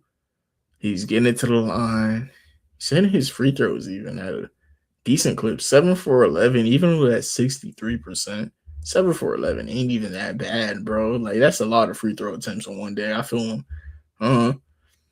4 for 7 ain't good, but like his perimeter defense, his ability to switch, he's very strong. Like Kokoa Pete is 250, 6'7". Like he's a small ball five, even. Cole Pete is a very versatile defender. He can do everything but shoot, literally. And even 3-point shooting, he ain't even bad. It's just he's unwilling. Like he's better than a Paul McNeil. It's just Paul McNeil is a shooter though. We'll come back on Cole Pete. Jacoby Gillespie, he's willing to shoot, so he better than Cole Pete. Okay, Cole Pete might be better than Braden Smith. Braden Smith ain't all that good of a shooter. Yeah, Braden Smith's an elite playmaker, but like his shooting, you could almost cancel him out like Rajon Rondo, right? But at least he's willing. Like 4.5. Like I ain't gonna lie, I'm low key underrating his shooting right now, but he's just so small. But like he knows who he is. Like knowing who you are matter. Like Jacoby, he know he gonna come in there and just spray it up from three. Braden, he knows he's just like a fake Chris Paul. Jacoby G, like he ain't really all that Chris Paul in him, but like he at least tries to be. You feel me? What else? Tyler Kolek, like he led college history in assists for a career. Jacoby, he could shoot. Like, yeah, he just shot 8 of them a game this year. That's why it was at 34%. Like, even while he throwing them up, he making some of them. Even while he just throwing them up, bro. Like he even making some of them. Jacoby can shoot. That's why I put him above Braden. Braden's very smart though. Good player, great guy. You feel me? Type of guy. Go with P. I'd hate to play basketball with him. At that point, just take Terrence Reed over him. Like if you're just gonna sit there and be big, bro, there's people bigger than you. I ain't gonna lie. Joshua Jefferson. I'd put him above like even a Paul McNeil. Paul McNeil, I believe he played in the ACC. He was able to shoot though. Like I think this NC team is an ACC team, I believe, but it don't mean that he ain't shooting 7 threes a game at 42%. Just because he in the ACC, baby. He's shooting 9 shots a game. 7 of them are threes. He's only taking 2 shots in the paint, and like one of them are like a post fadeaway every game. Like he's a shooter. Can't really do anything else, to be honest. But being able to shoot matter. Jacoby though, like his ability to just bring the ball up, and be a shooter is why I'd put him above Paul and Braden. Braden almost is better than Jacoby, actually. Even though it's close. I'm gonna see where did I end up with them on my point guard tier list, because that's a good conversation on Jacoby and Braden. Both of them are tiny guards. Jacoby's a better shooter. Braden's a better leader, play floor general. But it ain't like Jacoby's a slouch. And then I just trust, like I said, Jacoby's shooting more. Braden though is not a bad shooter, but on a play to play, like who's gonna make the right decision? I almost do trust Braden. There are players missing on this list because there is a guy in Sergio Dellera, who should be ranked. Noam Yakov, who should be ranked today. And I'm gonna get to that and add them. Sergio Dellera, yeah, that'd be awesome. So, before this video ends, I'll go back and do that because I'm looking back at my point guard big board and neither one of them here, and both of them are better than these guards. So yeah, Braden Smith and Jacoby. There's 2 point guards. We ain't even on this tier list yet that I think are better than them. Next player. Ooh, Cameron Carr. This is a guy who's gonna change up the list a bit. Cameron Carr. Looking back at it, Donovan Atwell almost better. He just knows he knows his role. Like, Cameron Carr is like in the NBA though. In the NBA though, right? He ain't gonna be given the opportunity to turn the ball over that much, right? Or is he still gonna do it? Like, some people just don't learn. You feel me? Okay, Lamar. You know what it is? Lamar and Donovan are just underrated. Cameron Carr is like still top 20 player. What, 23, 24, 25, 26. It just, I think these other two, and Lamar and Donovan, are underrated. Donovan just a better open 3-point shooter, and then anything in between the game is just in between. You feel me? Cameron Carr is, yeah, he's more athletic. Donovan's just such a better shooter. But the thing is, Cameron Carr is gonna be a good shooter in the NBA. It just, dude, Donovan is so awesome at shooting. I might put Cameron Carr above Donovan. I might. Lamar, just, these three guys are close to each other. We'll get back to it. It's time to start ranking players and get this video over with. This guy went back to school. This is the worst player on the list. Some people like this guy. I think he's the worst player on the list. Bruce, will put him above Koa Pete, even though, like, he had, I know it looked like he shot well percentage wise. I ain't like his game, but at the same time, his numbers were good. Like, and I think his whole career, like, just like, I ain't like it. I don't know. Like, his ball handle wasn't good, but like, he don't even turn the ball over that much, right? Like, I might have just, caught a couple bad games. Like, I don't know, bro. I ain't like this guy really too much, but look, 6 for 8 from free throw, 2 for 8 from the three though. 1 for 5. I mean, he's putting points up every game. He have no game of single digits. 34 against Illinois. Bruce Thornton could score, but like, he could play make a little bit too. He's a tough guy. I guess I'll have him above Koa Pete. I guess. Zuby Ejiofor. Now, height alone, I'm gonna put him above Emmanuel Sharp. He's a willing defender. He's a great defender. I'm gonna put him above Dylan Swain too. Might even want him above Henry Visar. Henry, like, his defense ain't as impactful as Zuby, but at the same time, he's 7 foot. 7 foot being 7 foot matters at some point, right? I wish if Zuby was 7 foot, man, holy, the Miles Turner comp would be out of this world. But he's like 6'9", 6'8". He's like your small ball center that, like, you run at power forward because of his height, and he's gonna make your team better. Power forward, center. He's a nice big man. He's just a big man. Richie Saunders, I'll put him above Braden, I guess. Going back and watching Richie Saunders, I don't really like him. Secondary scoring option for BYU.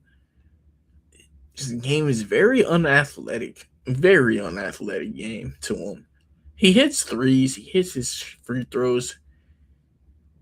He could make plays. He could make plays. He could score. Like, that's the thing about it. He could do a lot. He's capable of everything. It's just that like, eh, bench dude. Dante DiVincenzo, huh? Seth Trimble, he's an awesome defender. That he's a hustle guy. I wonder, is this guy going back to school? Seth Trimble, is he going back to school? Let me see news on him because this is the type of guy that can mess around and be going back to school. Um, I don't know. Before I rank this guy, I want to see, is he going back to school? Um, 5 steals, like yeah, yeah, I felt it. I felt it. Like no, yeah, he felt like a pesty like guy. What does he shoot from three? He shoots. See, that's what it is. His defense is good. It's his 3 point shooting. Yeah, no, that's what it is. It's his 3 point shooting. He's willing though. Like, is this like a Marcus Smart type of dude? Like, he could play point guard, he could play shooting guard, but no matter what, he always gonna play his heart out on defense. Like he can do a little bit of everything. Like it ain't crazy to say that. Um, though, bro, his defense is like his game. Like I ain't gonna lie, he gotta go here. You gotta make a new list for him, and then still put this guy behind him. Kobe could go above him. Kobe could be above that type of shooter, right? And then you got Bruce Thornton. Ryan Conwell. You could debate he's the best shooter in the class. I don't think so, but I mean, where could Ryan Conwell go? It's just like he's nothing but a shooter. But like I trust Donovan Atwell more. But Donovan Atwell is also better than Richie Saunders. I think I have Ryan Conwell above Richie Saunders. Yeah, Richie Saunders could do more, but I don't want him to. Um, I don't like Ryan Conwell would just jack up threes, and yeah, he's almost shot 10 threes a game this year. That's insane, right? He doesn't really do nothing else. Hits his free throws, could hit threes. Richie Saunders, 2.7 assists on one turnover for Ryan, and Richie had less assists. Like I ain't gonna lie, AJ Demensa is out there playing iso ball though. Man, I might put Conwell here. I'm gonna keep Conwell above Richie. I just I want Richie to have Conwell's shot selection, Um 14 and a half shots a game, 10 of them are threes. Like he's shooting 10 threes a game. Like that's awesome. Richie's shooting 7 though. It ain't like 7 out of 12. Like I think he could do a little bit of everything. He could put the ball on the court almost better than Ryan Conwell. Him and Ryan Conwell right next to each other though. Solo ball. Oh man, solo ball, bro. Solo ball. This man be fouling like nothing. He shoots nothing but threes. I love that he shoots nothing but threes. Shooting, like I said, shot selection is something that matters when you're ranking players, and shooting threes in the NBA makes you valuable. Donovan Dent, is he going back to school? Well, you know what? I wanted to search up if someone else is going back to school. That was Seth Trimble, and ever since I told myself I'm going to search up if he's going back to school or not, believe it or not, I decided to freaking rank him, which is crazy, right? Is Trimble going back to school? NBA Trimble NBA draft. Yeah. 4-year guard. So he has no choice. Okay. Yeah. No, he did shoot terrible his whole career. I should have noticed that. Who else? Donovan Dent now. Donovan Dent. Wait, is this another guy? I should check how many years he's just played. I mean, he's forced to go in the draft too, right? Senior. But Whoa, Donovan Dent announced his retirement from basketball. At least he knew he wasn't. Yeah. At least he knew he wasn't. Yeah. Now, don't even waste your time, right? Look at his 3-point shooting. Nah. Retiring though is crazy. What? He's just gonna retire though? Like he crafty. Like nah, bro. Wow. He confirmed basketball retirement. Um, which is cool though. Some people like their family got wealth and they just need a ball for fun and like stay out of trouble. Real shit. Like just balling and stay out of trouble. Real nigga shit, bro. Like just go out and hoop. I feel you. Um, wow. Donovan Dang ain't even declare. Crazy. Um, Cade Tyson. Did he declare for the NBA draft? Cade Tyson is cool to me. To shoot. I wish Price would have. Yes, so Cade Tyson has entered this NBA draft.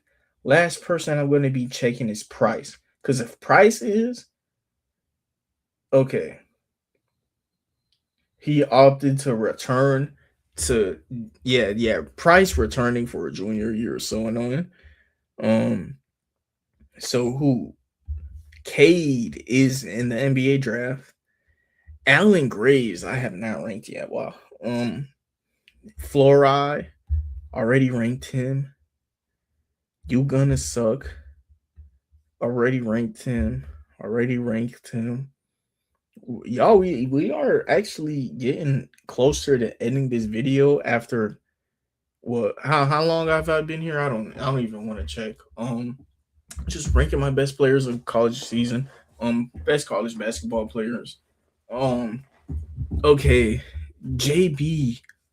Who else has potential to be that is Lamar Wilkerson. Dude, Lamar Wilkerson is like, dude, he is like a flamethrower. His ability to just shoot, and I just almost, he might not go in the second round, bro. Like the NBA be smart sometimes. He might be someone that mess around and go in the first, but solo ball. Okay. Is there anyone else that might be going back to school? Is there anyone else? I think the rest of these guys, all of these guys, is NBA draft after Elliott, I believe. I'm just gonna Milos. I believe he almost has to. Milos, Uzon NBA draft. Oh, wait. He previously declared for last year's NBA draft, so he is in this one. He almost went into the last one. Okay, so he's in this one. Jack is for sure in it. Nick Boyd has to be in it. He's so old, right? Melvin Council, is he in this draft? Who worked out? Yes, so Melvin Council's the dog. I love his defense, his lob threat ability. Melvin Council is in the draft. I just want to make sure everyone's in the draft before I rank them. I think Melvin Council would have been my last question. Okay, this Toby guy, Toby Awaka. Yes, he is also in the draft. I think everyone here is in the draft. There might be like a couple players that I don't know going into tomorrow's draft. It's kind of human. It's almost inhuman how many of these guys I do know. Solo ball. Where would he fall?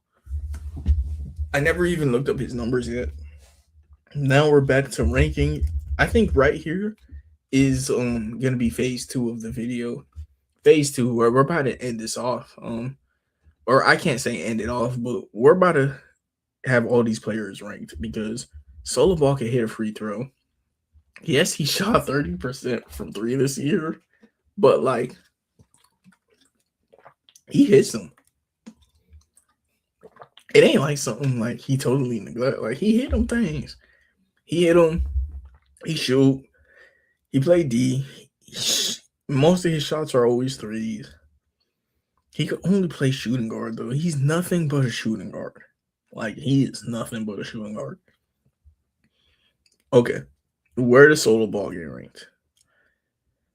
Okay, I gotta rank him right. Paul McNeil is almost a better shooter, but his floor in the NBA, like his ability to just be an NBA player, totally relies on his 3-point shooting. I mean, so does some of these other guys. So I'm gonna put him above the small guard that can't really shoot because I love this. I love Braden Smith's ability as a playmaker, yeah, but his inability to shoot is what kind of like make you question him. Solo ball in every world. I ain't gonna lie, yeah, that 30% is 30%, but he could shoot, bro. You give him like, because in the NBA, he's only gonna ask if you shoot like 3 of them a game, bro.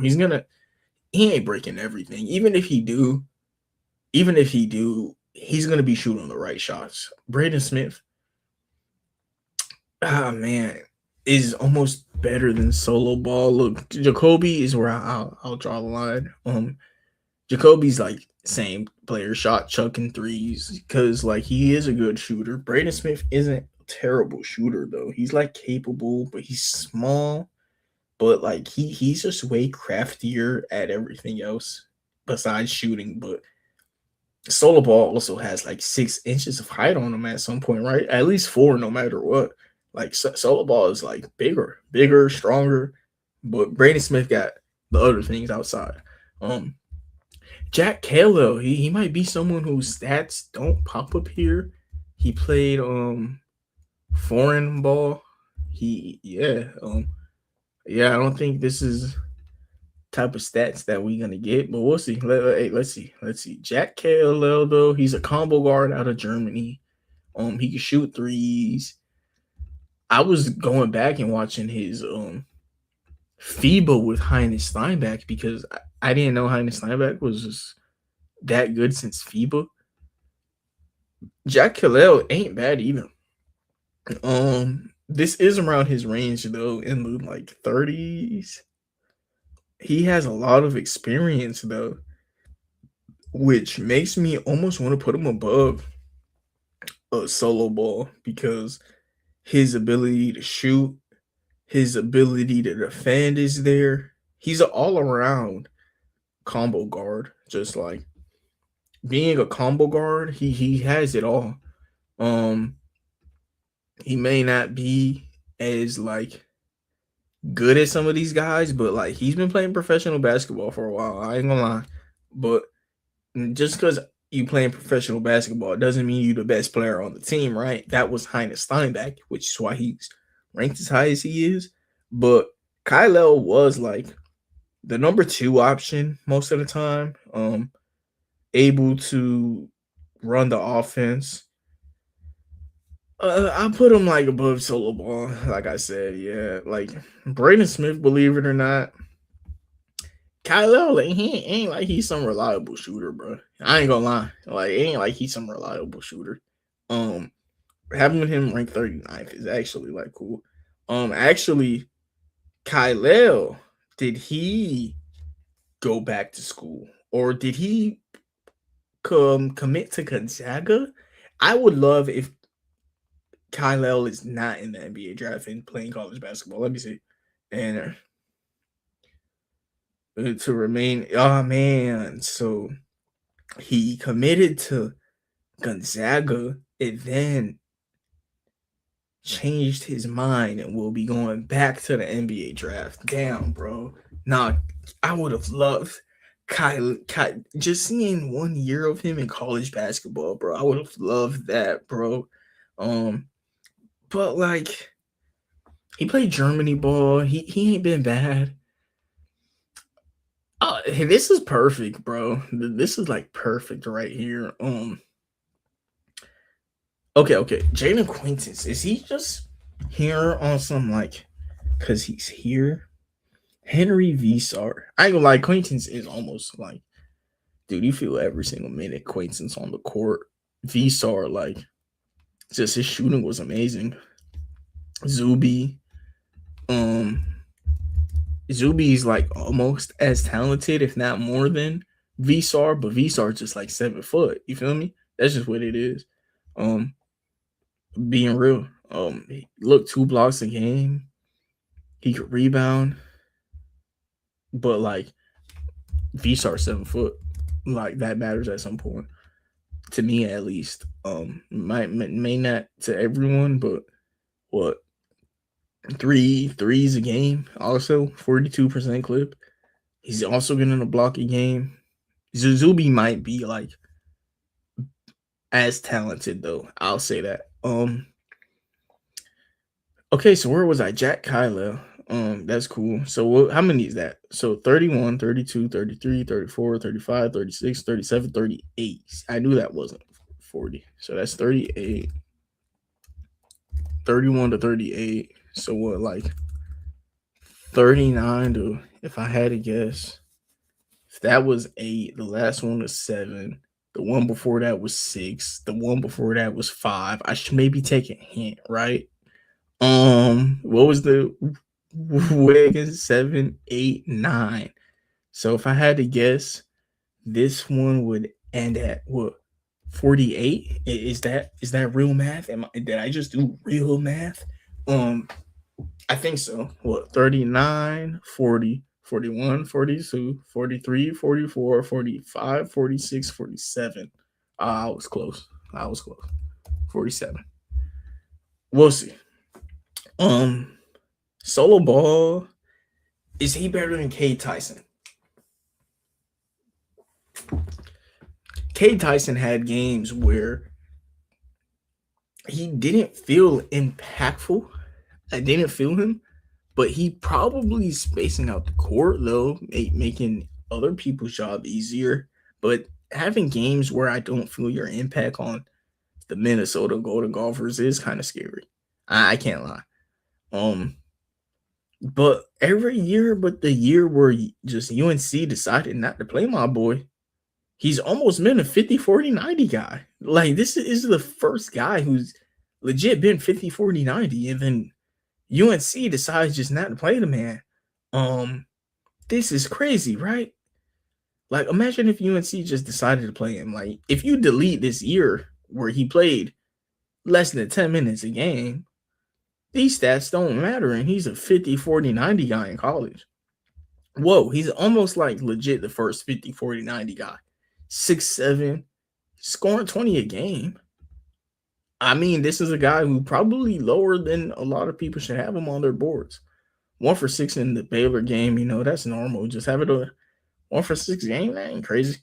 But, I mean, this is a decent shooter. He's a all-around scorer. He's a also solid playmaker from my remembering. 2 assists, like, he's listed at shooting guard. I think he's more of a 2 to 4. I think he's just a wing. Like, he's just a 6'7" wing. You feel me? Wherever he gets played at is where he gets played at. I think he's perfect at small forward.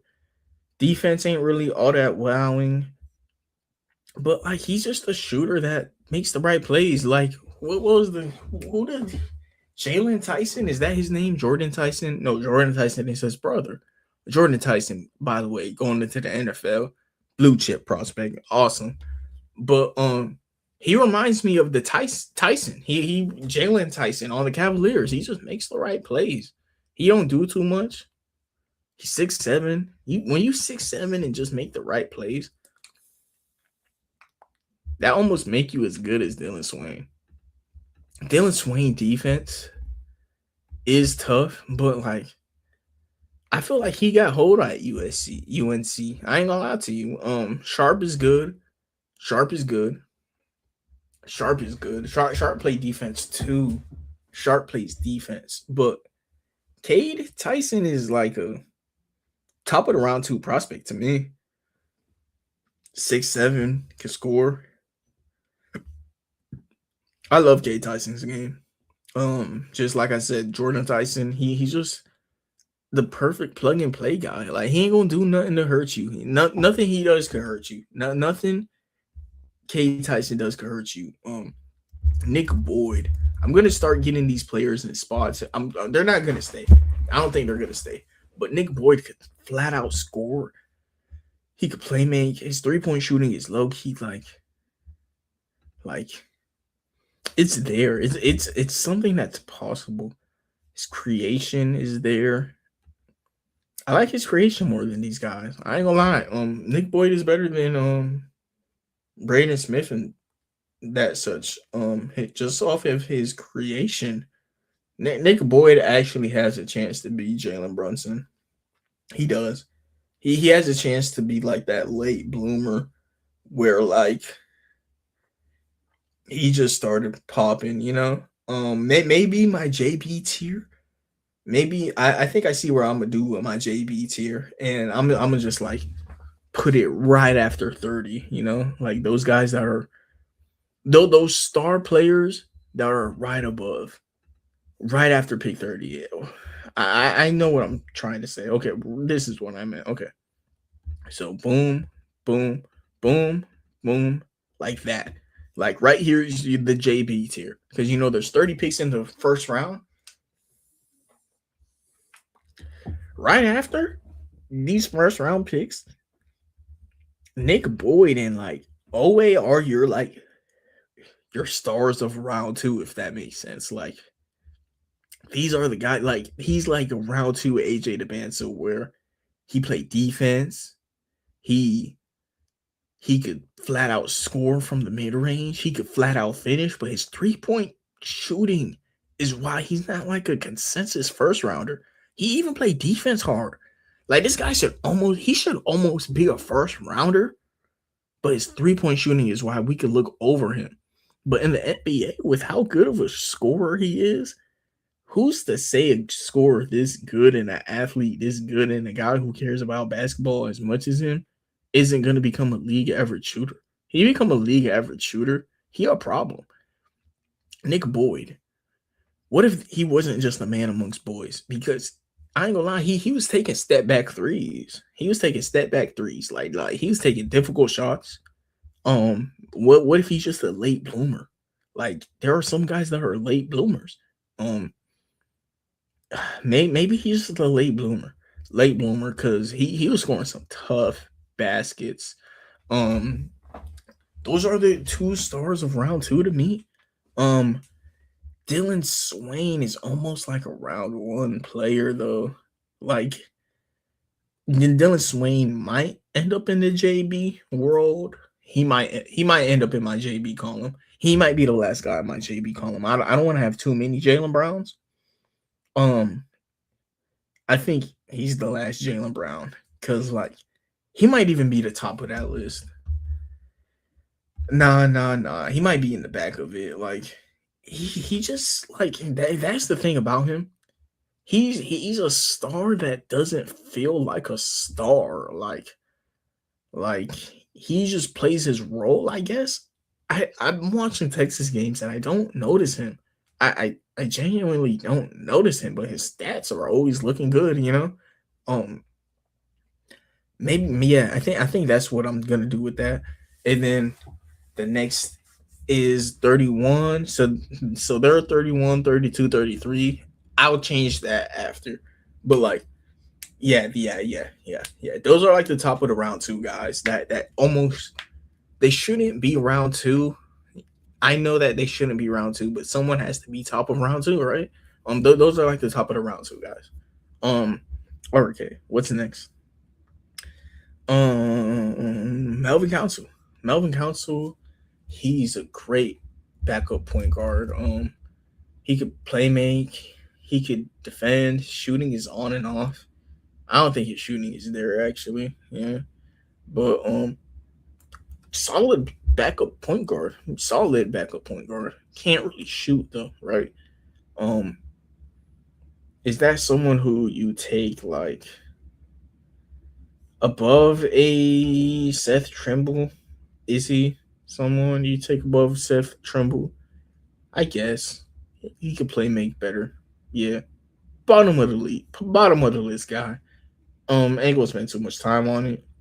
Milos, he might be another bottom of the list guy, better than Bruce though. Joshua Jefferson could do a little bit more than McNeil. He could do a little bit more than Jacoby.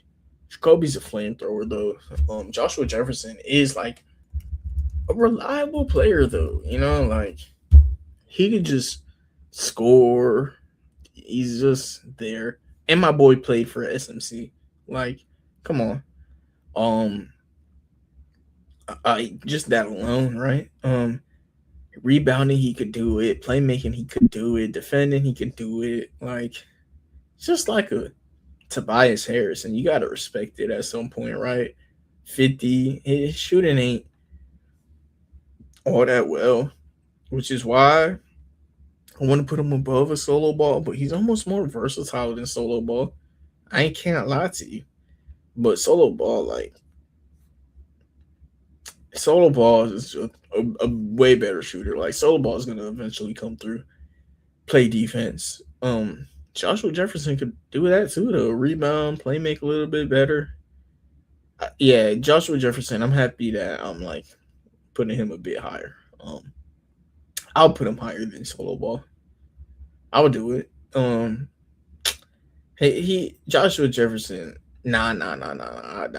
I'll keep solo ball above him, but that's the conversation. Alex is better than solo ball, believe it or not. Alex is better than.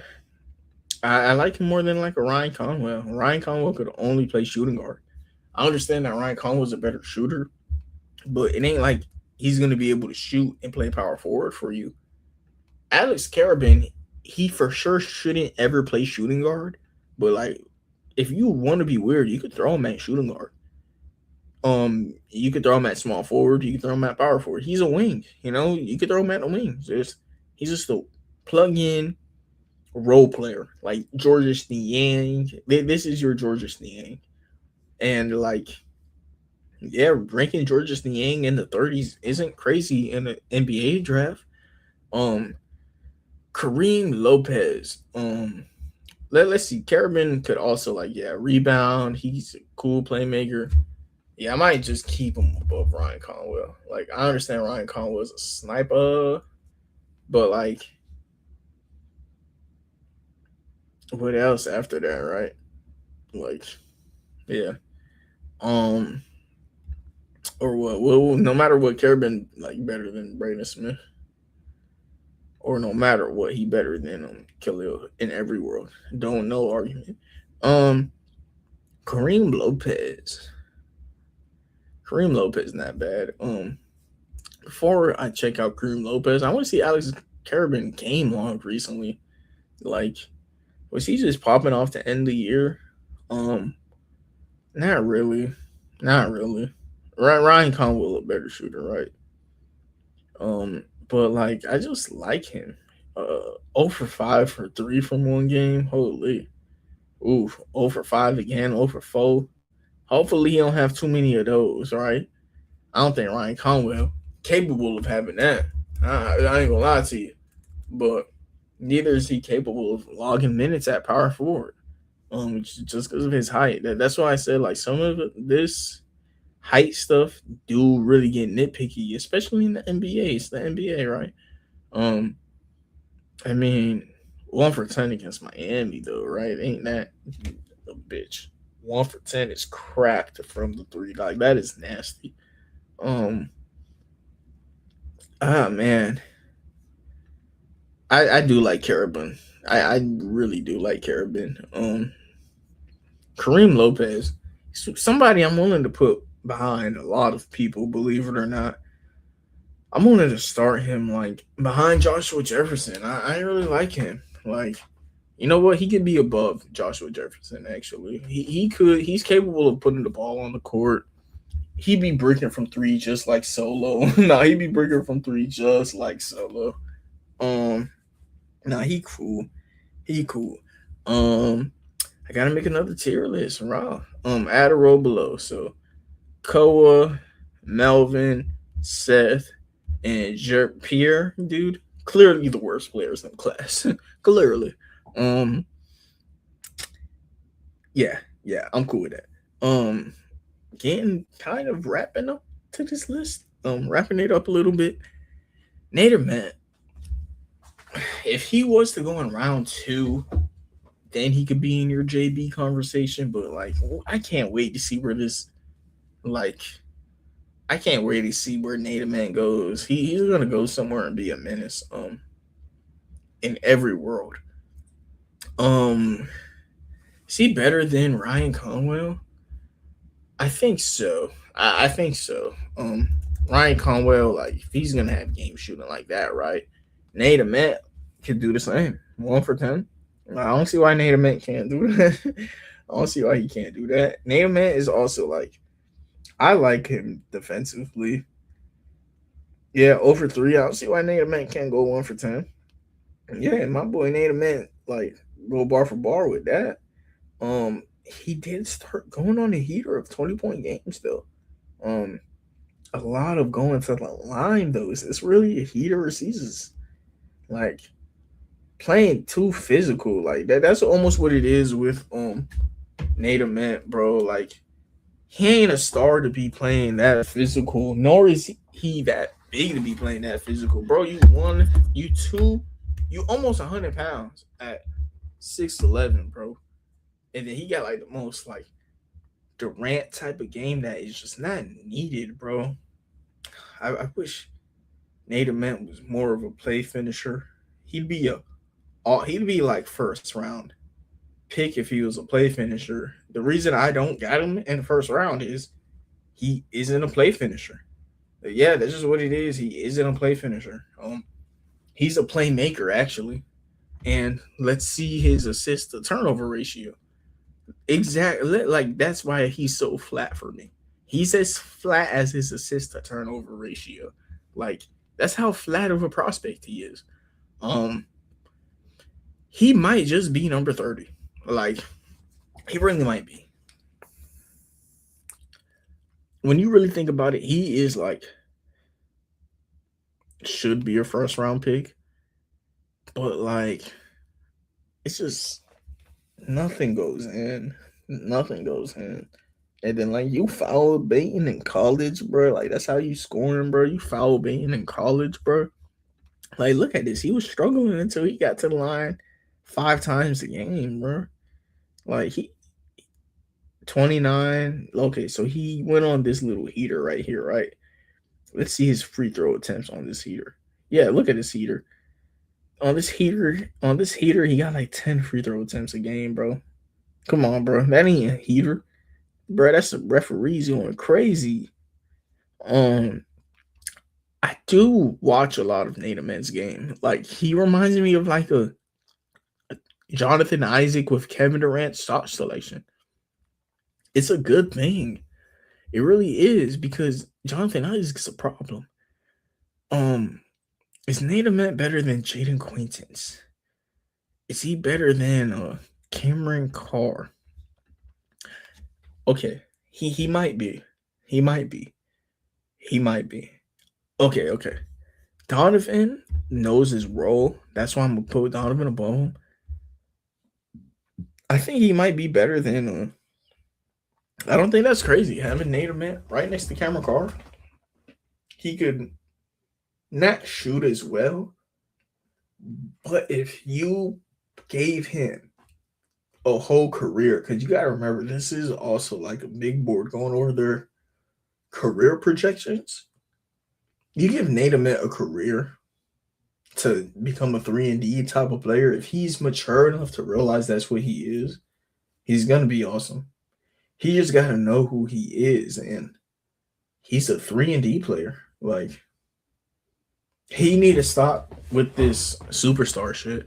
But at the same time, ain't I just go over that's the only way he could score is going to the line damn near. So like how am I gonna say he has to stop the only way that he can score, right?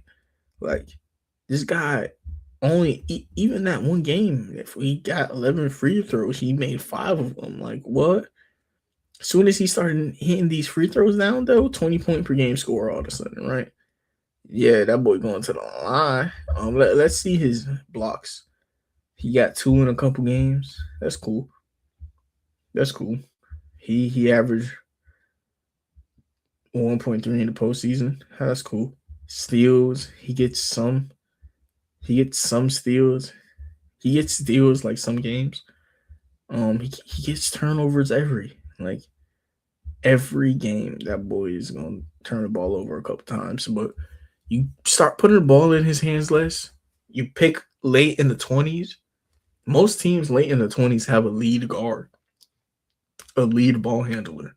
You put him on a team with a lead player and just ask him to be Jonathan Isaac. I think he's gonna be awesome. Um, Cameron Carter's a better shooter. Cameron Carter has the same turnover problems. I think he's better than Jaden Quaintance though. Um, Even like from the free throw line, like Jaden Quaintance is terrible. At least he's like 79% is like the definition of potential, right? Like, okay, Nate Ament is the definition of potential. He shot 33% from the freaking 3-point line, which like it ain't bad, but like the four attempts is promising. That's not a bad number, 33. 30% from the field is annoying. But like if he puts his shots down, his threes up, if he takes less field goal attempts and more threes, he's gonna start becoming a better 3-point shooter. If he's the league average, if Nate Ament becomes a league average 3-point shooter, I think his defense is good enough. And Quaintance has no world where he becomes a league average 3-point shooter. And if he does, it's because he's been an NBA player for a long time and has made himself like a top 15 player in the class. And Quaintance has that ability to become a top 15 player, but so does Nate.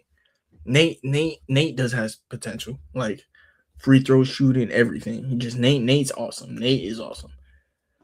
Zuby Ejiofor. Do I keep the list like that? I'm gonna keep it like that for now. Tyler Nickel. Elite 3-point shooter. I don't think there's really much else I gotta say about his game. Elite 3-point shooter. Like, he's such an elite 3-point shooter that I'm going to put him maybe above Emmanuel Sharp. Emmanuel Sharp is a better defender, but Tyler Nickel's also like that 6'7" frame.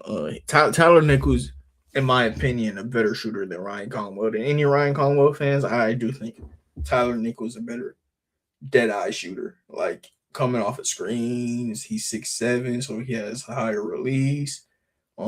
More translatable into the NBA because he's 6'7". I almost want to put him above Emmanuel Sharp. I don't think I'd put him above Tyson. I like Tyson's ability to do a little bit more things outside of shooting the ball, and he's also like almost the same level of a shooter. Yeah, and they've almost had like similar teams they played for. UNC love not letting these shooters shoot. Like, come on. UNC had two of the best shooters in this draft class and ain't let either one of them shoot. But imagine if UNC just let Cade Tyson and Tyler Nichols stay on the team and actually gave them minutes, and Caleb Wilson and Henry Visar still came along. They could have been a championship team this year, but instead, Cade Tyson had to go somewhere else to finally be able to be a 50, 40, 90 guy again, by the way. And Tyler Nichols out there shooting too. Wesley. This is a guy who, real quick, I would like to see if he's still in the NBA draft. This is like the one last guy I will admit I haven't checked. Wesley, what's his last name? Yates, I believe. Yates NBA draft. He probably should be in it. I probably should have checked if he's a senior or not. Is a draft eligible prospect. Yes, so he will be in this year's draft. Wesley Yates. I don't really remember if he's that good of a shooter. I don't. I gotta check that stat out real quick. He could finish though. I do remember that. He could shoot. Yeah, like he could shoot. Could finish. I believe he was obviously Washington's best player, if I'm not mistaken. They had another guard who probably is in the debate. I could just tell by watching their game. Steinbach was clearly their best player, but they had like a couple other guys that weren't bad. Yates was a part of that crew, and I'm willing to put him like off rip above Paul McNeil. He could shoot, he could finish, he could defend. Yates could do a lot of things. Like, yeah, Yates isn't bad at all. I'm willing to put him above Joshua Jefferson actually too. He, like I said, he could defend, and I just kind of trust his. No, I'm gonna put him above Paul McNeil. No, you know what? I'm gonna put him above Milos. Actually, Paul McNeil is a pure shooter. Like I don't know if Yates is really that, but Yates could also finish. This is just gonna be an assumption for me. I'm just gonna hope that Paul McNeil isn't the worst finisher in the league one day, because as long as he's not that, he'll probably be a better scorer than Yates, because Paul McNeil was shooting, boy. Like he was shooting. Um he was shooting. Like I mean shooter. Yeah, I'm gonna keep it like that. But Yates is cool. Yeah, Yates could prove me wrong. Worst player in the draft right here. Okay, so someone is the worst player in the class. Yeah, Mark Mitchell. Worst player in the class. Like, nah, he sucked. Nick Martinelli is a capable guy at a lot. Like, he's better than Richie Saunders at whatever you think Richie Saunders is gonna be there to do. Like, he could shoot a little bit. Richie actually might be better than it at shooting and nothing else. Like, Martinelli could do a little bit of everything. He could shoot sometimes, but he's gonna be a guy who you're maybe willing to even leave open for three. But he could shoot. He could knock him down. But I think the same with Richie, you know? Like, he could shoot. He could knock him down. You give Nick Martinelli a couple more years of just the same thing, of him just shooting open shots, taking advantages of mixed matches when he has a chance, and he's going to have that more than Richie Saunders. Richie could put the ball on the court, though. But Martinelli's post-up game, I think at 6'7", 224 is something that he could still do a little bit more than Richie Saunders could score face up at the basket. Like Martinelli, he's still going to get a little bit of mixed matches at the small forward position. I hope he plays. Maybe he's asked to play power forward. Look, there's going to be guards in the lineup at points of the game, and Martinelli's very good at taking those mixed matches and exploiting them. Richie Saunders would be a mixed match on him, you know. Even Ryan Conwell at that point would be a mixed match on him. I just think Tyler Nick was like that much better of a shooter. But Martinelli could shoot too. Like that's the thing. Martinelli could score in so many different ways, but I'm gonna take Tyler Nickel. No, I'm gonna take Tyler Nickel. Nah, Tyler Nickel's shooting is that awesome to me. Malik Brown. Amazing defender. That's his calling card. Defense. He's a better plug and play guy than Kareem Lopez almost. But Kareem Lopez could put the ball on the court. I trust his floor more than like a solo ball. Solo ball is like, what if solo ball just keep breaking, bro? Like, says solo ball got a rotor, he just keep breaking. Allen Graves, a guy who I'm actually high on. Allen Graves is gonna be above the JB tier to me. He came off the bench, which sucked, but he's better than Cameron Carr, believe it or not. He's as good as Donovan Atwell.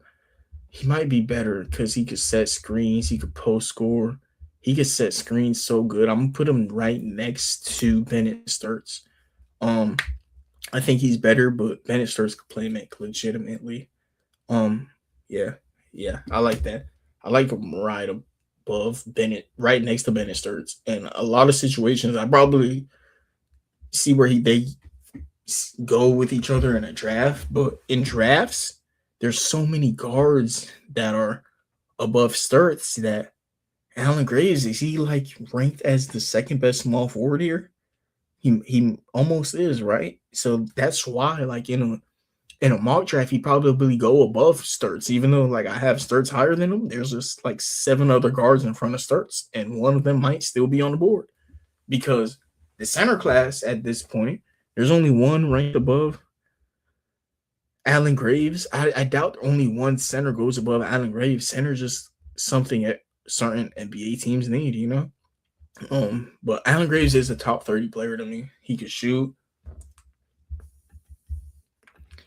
he could rebound, he could well, I love his screen setting. Like that's where he like separates his game for me. His screen setting. It's awesome. He's only started 4 games. He shot 40%. He's almost gotten a block. Look at his oh man, he's look how little minutes. He's almost gets 2 steals and a block. Man, I wish I could put him above Sturts, but Sturts has had like just this. First of all, this guy doesn't even start, and I have him above a 20 point per game score is like, you know, a question in itself. And Sturts, like that year at Drake was also very good. So I'll keep Sturts above Alan Graves. Next we got Toby. Toby is somebody who I'm not really too hip on. Believe it or not, like I've watched Arizona and like I guess I don't realize this guy.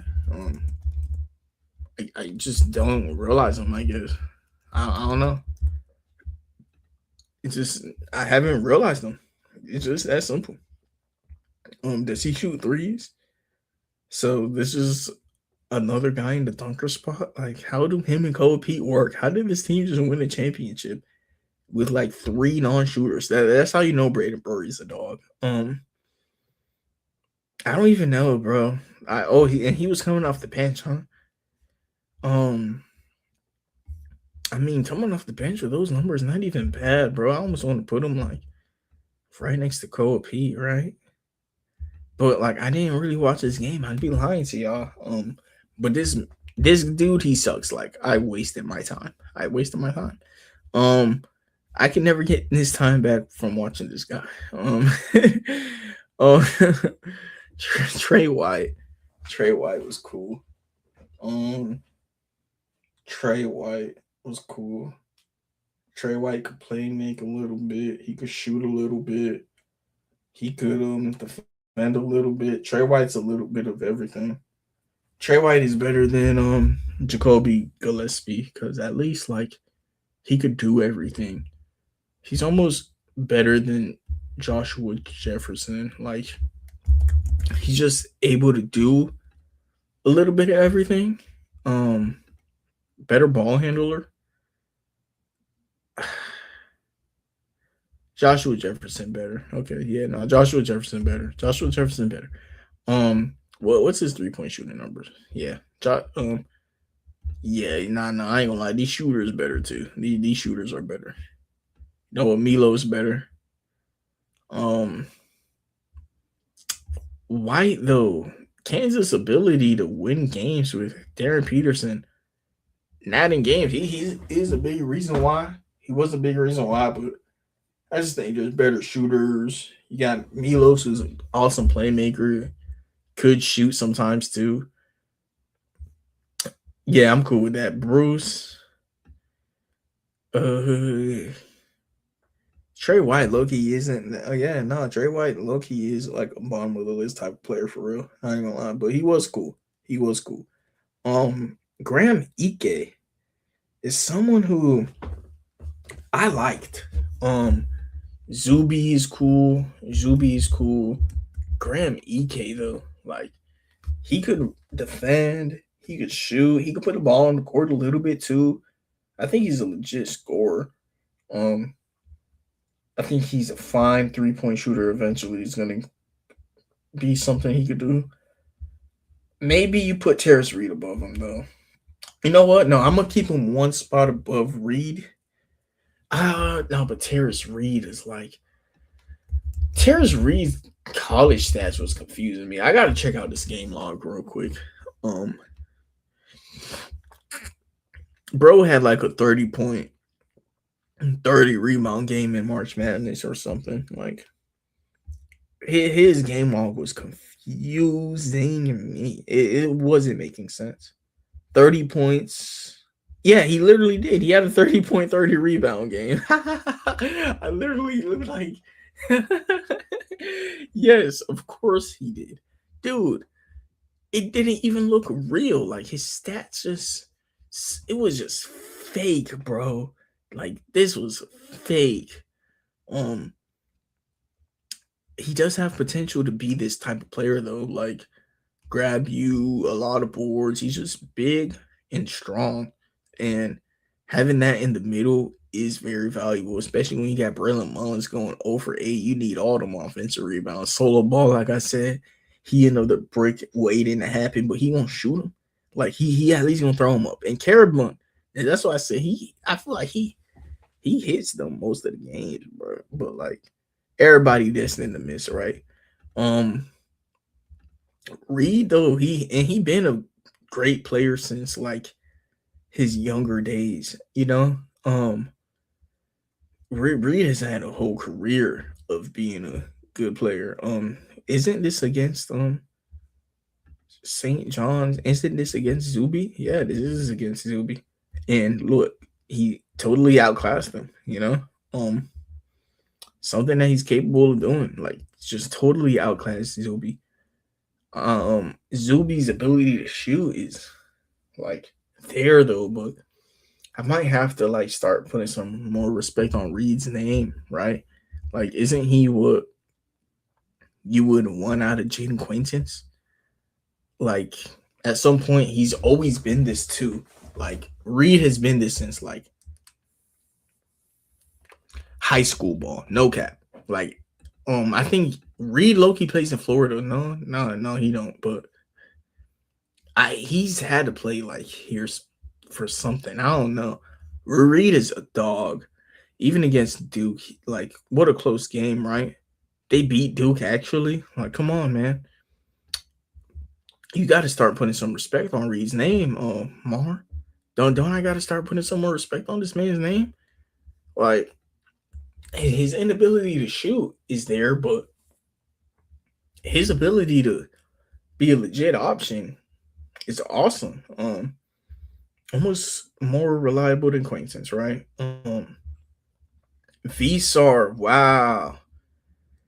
I be taking him so high in drafts and like having him fall as far as he is crazy, but he is a stretch 5. Like, yeah, he's not as talented as some of these people, but being a stretch 5, that's where value in the draft is gonna show. Cause I'm gonna take him in the lottery tomorrow. He shoots 40% from 3, but is he better than Terrace Reed? That's a question. It's just he's such an awesome fit on any NBA team. Any NBA team, he's gonna fit them. He can shoot threes. He can block shots. Is he the most talented? No, but he's a great 3-point shooter. He's just gonna fit. Like Henry Vsar just gonna fit a lot of teams. I don't like how low I got Henry Vsar, but I got 2 more players in the rank, and then I'm gonna fix up this list. Bob. Okay, you gonna automatically on the bottom. I could even put him behind this Toby guy, but let me check out Uganda stats real quick. First things first, how tall is he? He's as tall as Toby, but he's actually taller, stronger. Um, played way less minutes. Played less than 19 minutes. He's played less than 19 minutes and shot a three every game. He's played. I'll be honest. This is the last guy I haven't watched. He's played less than 19 minutes and got 3 blocks. Whoa. Is you gonna not like the definition of potential? I'll be honest to y'all. I haven't gotten to this guy. Like he's the one guy who I haven't ranked. But like my centers list was so small, which is why I kind of started this video off like I said earlier. But like he's blocking shots. And you blocking shots like that and you willing to shoot threes? Why aren't you better than Kobe Pete? Bro, he's blocking shots like that. Okay. Kobe Pete, though, is where I'll draw the line. I haven't even watched this guy. But as y'all see, I am lower on Kobe Pete. This boy don't shoot, bro. Last player, and then we're gonna get to editing the list, is Baba Miller. Trey White could go here. Yeah, he could. Baba Miller is a legit playmaker. I ain't gonna lie. Baba Miller makes plays. Is he the last of the JB? Like Baba Miller grabs rebounds. His shot looks pretty, but it didn't fall. It looks pretty, but it didn't fall. He's had other years where he shot good too. So it's like he does have upside as a shooter a little bit. 4 points, 5 fouls in this game, though he didn't make a single shot. But he had 12 rebounds. He ain't make a single shot, but 12 rebounds, 4 assists, 14 rebounds, 6 assists. Like, Baba Miller has, like, triple-double, like, he's going to get a triple-double in the NBA. Like, did he ever get one in college? I think he's going to get a triple-double in the NBA one day. He's just going to get a triple-double one day. Like, he's flirting with a triple-double, bro. Oh, he's flirting with it, bro. Let's see his shooting in prior years.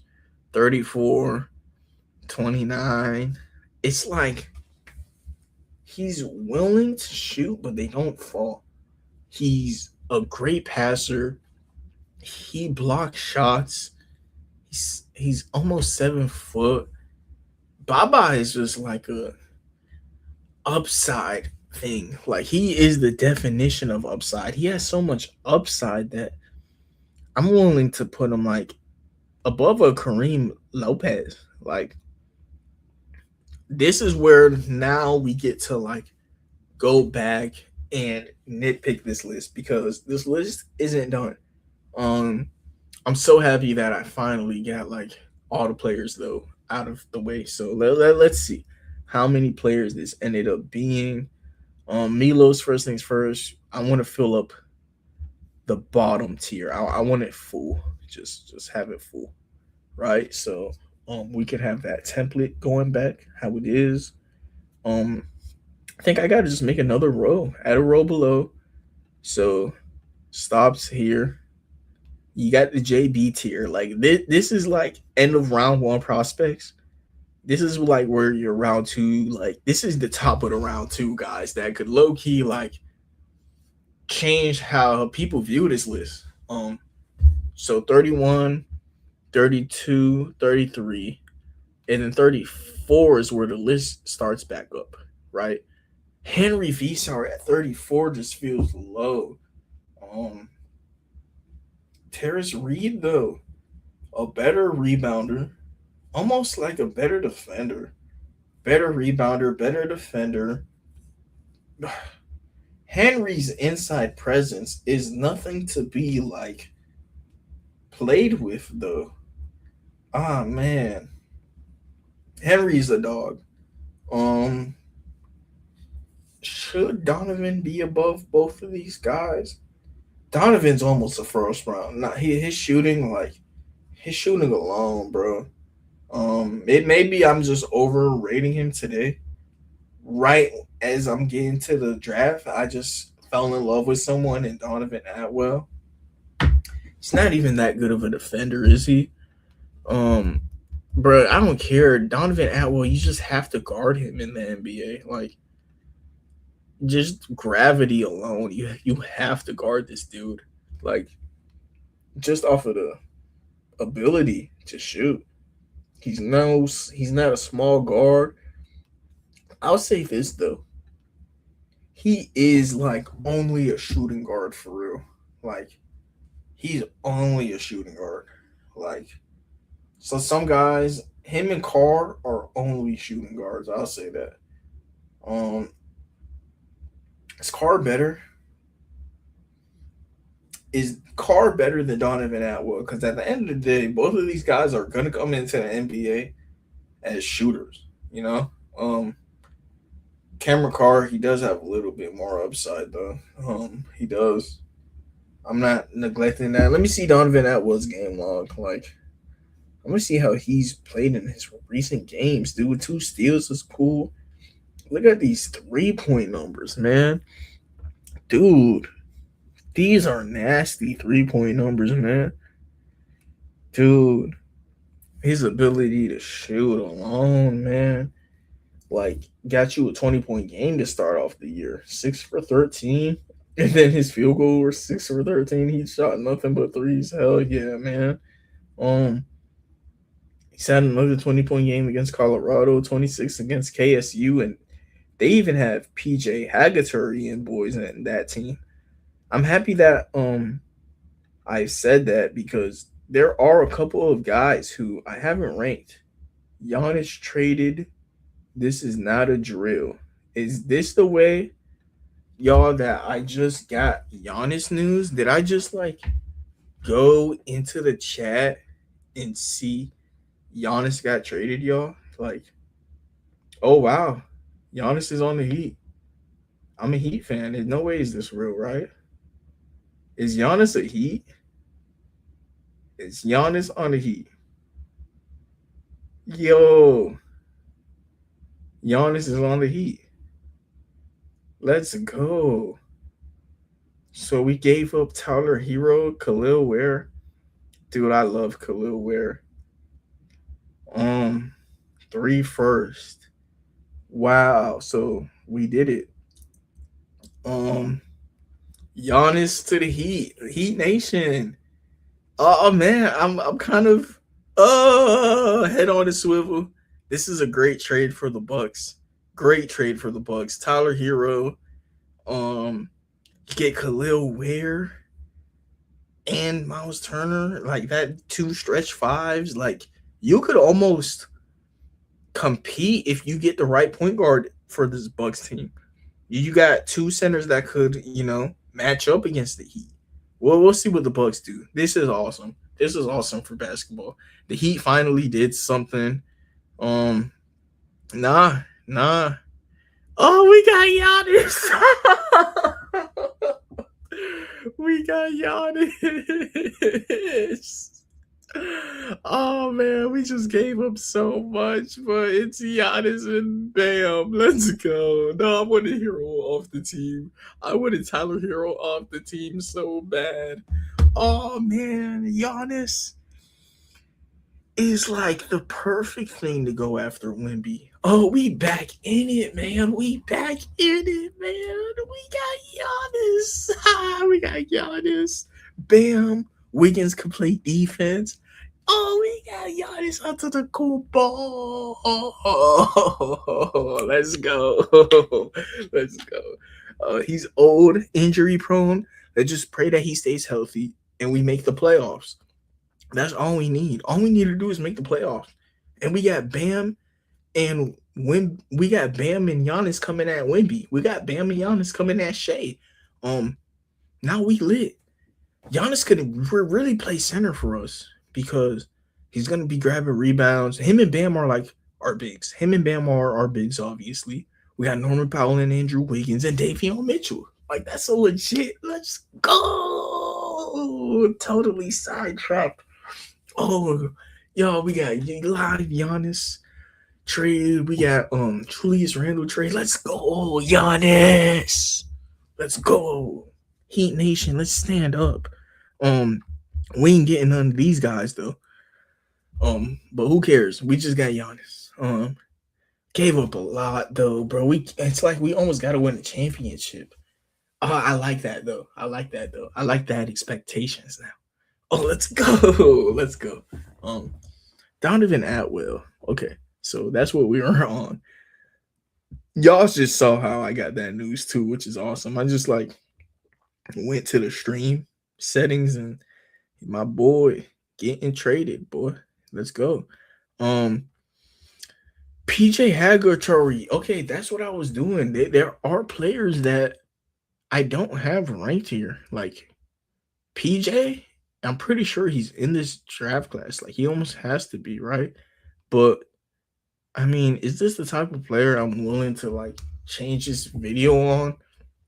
He is better than some people on this list. PJ, he's capable shooter, capable scorer. I mean, he scored 20 points 3 years in a row in college. I should rank him, right? It just sucks that I didn't have him on the tier list, even though I feel like I should have. I'm gonna add a couple people real quick before we end this video, and then I gotta like finalize the list too. I can't just add a couple people and do nothing. PJ though, he ain't really nothing special to me, but he is like almost in that Jaylen Brown, like, or I said Jaylen Brown, the Jalen Brunson conversation. Like, he's been a scorer in college. He's been a capable shooter in college. Like, it's just that he's playing at like weak schools.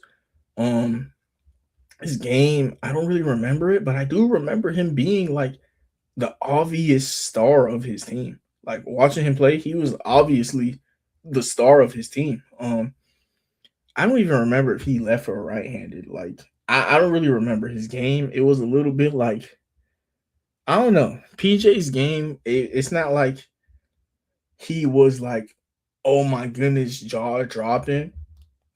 But like at the same time, he was the obvious best player on his team.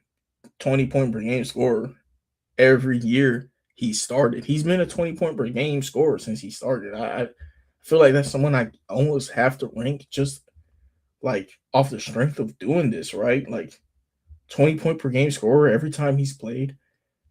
Bro, he's a capable 3-point shooter.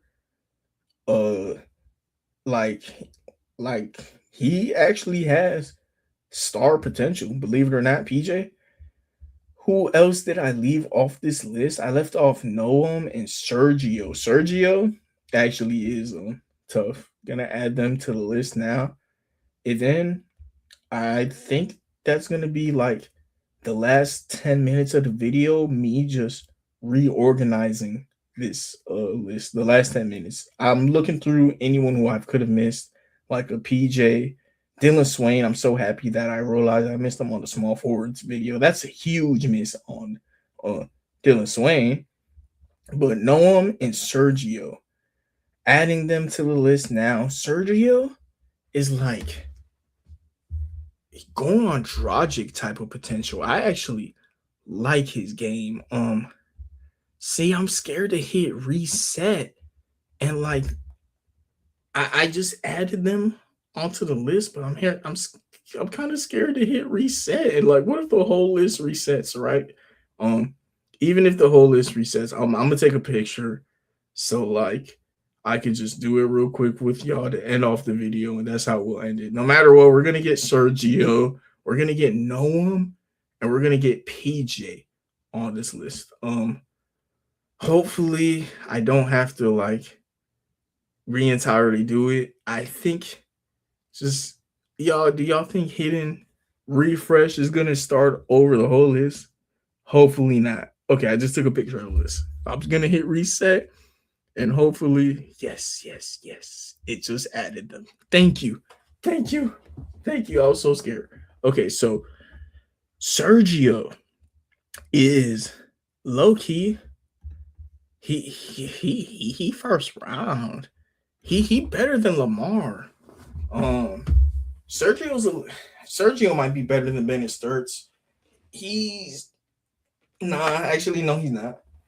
No, he's not. He's right behind Bennett. He's a capable point guard, legit actual point guard, bro. Um, he shoots threes, like really. He's a real NBA player. Like I'm almost debating him or Bennett. And earlier, I was happy to have Bennett as high as he is. Allen Graves as high as he is. So I'm gonna keep Sergio there just because off the strength of where he played. But at the same time, he played against better competition. Bro, Sergio playing like that professional basketball thing at like 17 years old, bro. Like he playing real professional basketball. Bennett is playing against kids that he almost older than at this point. Sergio getting to the rim. Look, I'm gonna just keep Sergio right there. He's obviously better than like a Donovan. Like his ability to play point, he's better than Lamar because his ability to put the ball on the court. I'm gonna keep him right there. No talk about fun. Dude, I'm gonna just put like Noam right there above Tyler Nickel. Oh no, I can't do that. Noam is just so much fun to watch. I'm just gonna like put him above like Alex Carabin off the strength of just ball. Just bro, Noam can play ball. Noam is like my favorite type of players off the bench, but like he like Jordan Clarkson, Mike James. He is like Jamal Crawford, dude. Like, dude, someone who is eye popping off the bench. Like, I would love this. Would be an awesome bench player, but I mean, if we talking actual ball and scoring, PJ Haggerty was third in the league, third in the nation in points per game. You see, like that's why I almost had to add him to the list. He third in the nation in points per game, fam. Like, wait, hold on, UConn made the finals? Yeah, they did. So like Terrace Reed just like had a finals run. See, that's why I said it felt like he averaged 30 and 30 because like they probably kept showing his stats during the March Madness, and like I said, he had like a 30-30 game, but like that boy was cooking. Now that boy was cooking for sure. For sure. Going back to PJ, bro, he a bucket. He a bucket. Like I ain't gonna lie. I might be like throwing this name out there too easily. He like Keontae George. Like he just like he a bucket. Like his game like almost like more polished than Nate Ament. He's almost better than Nate Ament. Is that crazy to say? Like Terrace Reed, he's as good as him. He's above. I'll say this: he's above Emmanuel Sharp in every world. Like PJ's actually like in the JB world. Like he's in that like tier 2, round 2 star. Like he's like a round 2 star. Like he ain't a star player, but he could be. Like you put him on like a Utah Jazz and like him and Keontae George are just like a nice duo. That wouldn't be crazy. Especially like how much spacing they have. PJ could work on a lot of teams. He could do a lot of things. He could be a combo guard. He could just score. Like bro, being able to score in basketball, come on. Like what's the other most valuable thing? Defense. He's not even a bad defender either. Like that's why like PJ is as high as he is. Cade is just a better shooter. I like Cade's shooting. I like his ability to impact the game without even being felt. Like Cade is just like Jalen Tyson, like or Cade Tyson, right? They got the same name even. PJ. PJ is okay. I'm gonna put him maybe as low as possible. Cause like he wasn't someone I've watched too much of. And I feel like that's just right as low as I could do. He was third in the league in scoring, bro. Like Bruh, he could play more positions than Emmanuel Sharp. Maybe Emmanuel Sharp knows his role better, which makes him better. But no, he's a better and smaller version of Graham Ike. Like, I'm gonna keep him comfortably above Graham Ike. Um, Nick Martinelli, even too, because he's probably a better playmaker than Nick Martinelli. Yeah. Um. Okay, to round out my big board, um, Isaiah Evans at 15. It's cool. Yeah, that's cool. Um, Yaxel is a bit higher than I really feel about him, but like Yaxel isn't bad either. Like Yaxel there is like kind of cool. He is whatever. Um, Alan Graves, like Yaxel could actually put the ball on the court. He's like the last guy that's capable of putting the ball on the court in that tier.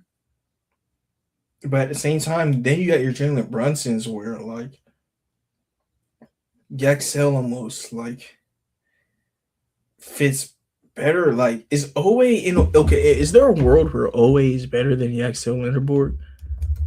Owe could like score. Yaxel's almost a better shooter, which is crazy, but I just think it's because of like the team he was on. If Owe was asked to shoot as many threes as him, I think he'd be capable. 135. Owe shot 135, 135 threes and made 45. Well, let's see how many threes Yaxel shot. Because Owe shot 100. See, Yaxel almost shot. Yaxel shot more. Whatever. I don't really like Yaxel as high as I got him, but I don't hate it either. I don't love Yaxel, bro. I actually okay. What's the lowest I can put Yaxel? I want to put him as low as possible. No cap. Like his game isn't bad. He give me Julius Randle. He give me Julius Randle vibes, which is a good player. But like, look, the Timberwolves just like got him off the team for nothing, you know. Yaxel Linderborg, right? You got Yaxel Linderborg at 16. So what could we do at a later pick? I'm having trouble right here. 16 to 22. We got Yaxel to start off that list. I've been complaining about Yaxel so much. He's just been hard to rank because he could be a good player. I just don't like his age coming into the draft. I don't like why he's coming into the draft that old either. It ain't like he's someone who's had upside in prior years. Even Brazil has had upside in years prior. I think I could put Sergio above Yaxel even. Lamar Wilkerson has been a better shooter. Donovan Atwell's a better shooter. Cameron Carr's better than Yaxel. Yaxel is like I'm having trouble with Yaxel. I want to put him lower. I do. I want him behind Allen Graves. Allen Graves, like I just feel like I just trust what he's gonna do into the NBA more, bro. Younger also, he came off the bench, sucks, but like I like Allen Graves going into the NBA, but like Yaxel is no slouch, no slouch. What's his 3-point shooting again? 37, 35 the year before. And he's grabbing boards. He's blocking shots. He ain't even turning the ball over too much. Yaxel's not even a problem with the ball in his hands. Maybe I'm just hating, right? Look, I'm gonna keep him above Sergio. I'm gonna keep him above Sergio. I do want to put Yaxel down a little bit, even though he was the best player on Michigan this year. Going into the NBA, Michigan players are fun, dude, because like they're all legit NBA players though. Like Yaxel is like the biggest question, is he an NBA player? And even him, like he's the best shooter amongst them. Like I almost have to like stop questioning it. They married 7-3, so he's just gonna get a chance. But Morez is strong, bro, and he played defense. I love the way he played defense, man. Ade Mary, um, he's tough too. Nah. Last guy I wanted, no, I needed to check out Yaxel again. Yeah, Yaxel did shoot good, bro. I guess I just didn't like how it looked, but like, look, his whole career, even from the free throw line, his rebounding numbers are amazing. His assist numbers are good. Um, I gotta stop hating on Yaxel. I'll just keep him on. I'll keep him where he is, man. Even though I don't love it, I'll keep it. Um, this list hasn't changed too much so far. Um, Henry Vsar feels low. He feels low. Um, I think I could. First things first, I love he could just put him back right there, just even off the fate of the list. And that is almost where I want him. 30 feels low for him. The reason he's gonna get higher, okay, even though he's my 30th best prospect, the reason he's gonna go in the lottery is he shoots threes and he's 7 foot. Like a team that needs, most teams in the lottery need spacing, you know, and he provides that at the center position. Like if you in the lottery, it's because you sucked, you know. There are players like a Terrace Reed that, yeah, I would say they're better than him. But what Vsar could do for your team could make your stars better. Vsar is not a star. Reed has like slight star potential. He's a first round. He's a first round bruising center. I'll say he's a first round bruising center. Henry Vsar is like a weird first round stretch five. But he's a first round prospect. I think Lamar Wilkerson in the first round is tough. He is nasty shooter, nasty shooter. Dude, believe it or not, this list is almost how I'm feeling. Like, this is pretty accurate. A lot of people could change around where they go. I don't know though, man. Braden Smith, top of the 39 list, just a veteran. I ain't gonna lie, Noah Mo almost is off of like swag better, but I'm gonna put Braden above him because he broke records at college, and Noam's just swag is so mean though. Noam is like, and his swag on the court is insane. He better than Alex. Um, this list almost feels done. Like I've been here for about 3 hours. It's not crazy to say that this list is done. It's not. Um, Zuby like right there with Quaintance. Yeah, yeah. Quaintance a dog. Reed just outclassed Zuby, right? Um, Tyson. Dude, I like Tyson's ability to just blend in games, shoot, play make. Tyson could do it all. Um, I like Tyson, a lot, actually. Um, I'll keep him where he was though. Like this list is almost done. Like Graham, Ek, I do probably, looking back at it, Zuby is almost better than Graham, Ek. Um, PJ, PJ might be better than Sharp. PJ's ability to shoot is decent, and he's a way better creator. He's a combo guard. He could play both guard positions. Yeah, but he's not better than Tyson because Tyson could do what PJ does, and he's a way better shooter. Um, Nick Martinelli, he might just be better than Tyler Nickel because he could shoot. Tyler Nickel's an elite shooter, Tyler Nichols an elite shooter though. I love Tyler Nichols trigger. Tyler Nichols could shoot. Um, I like Tyler Nichols shooting. But Nick Martinelli could like do more things.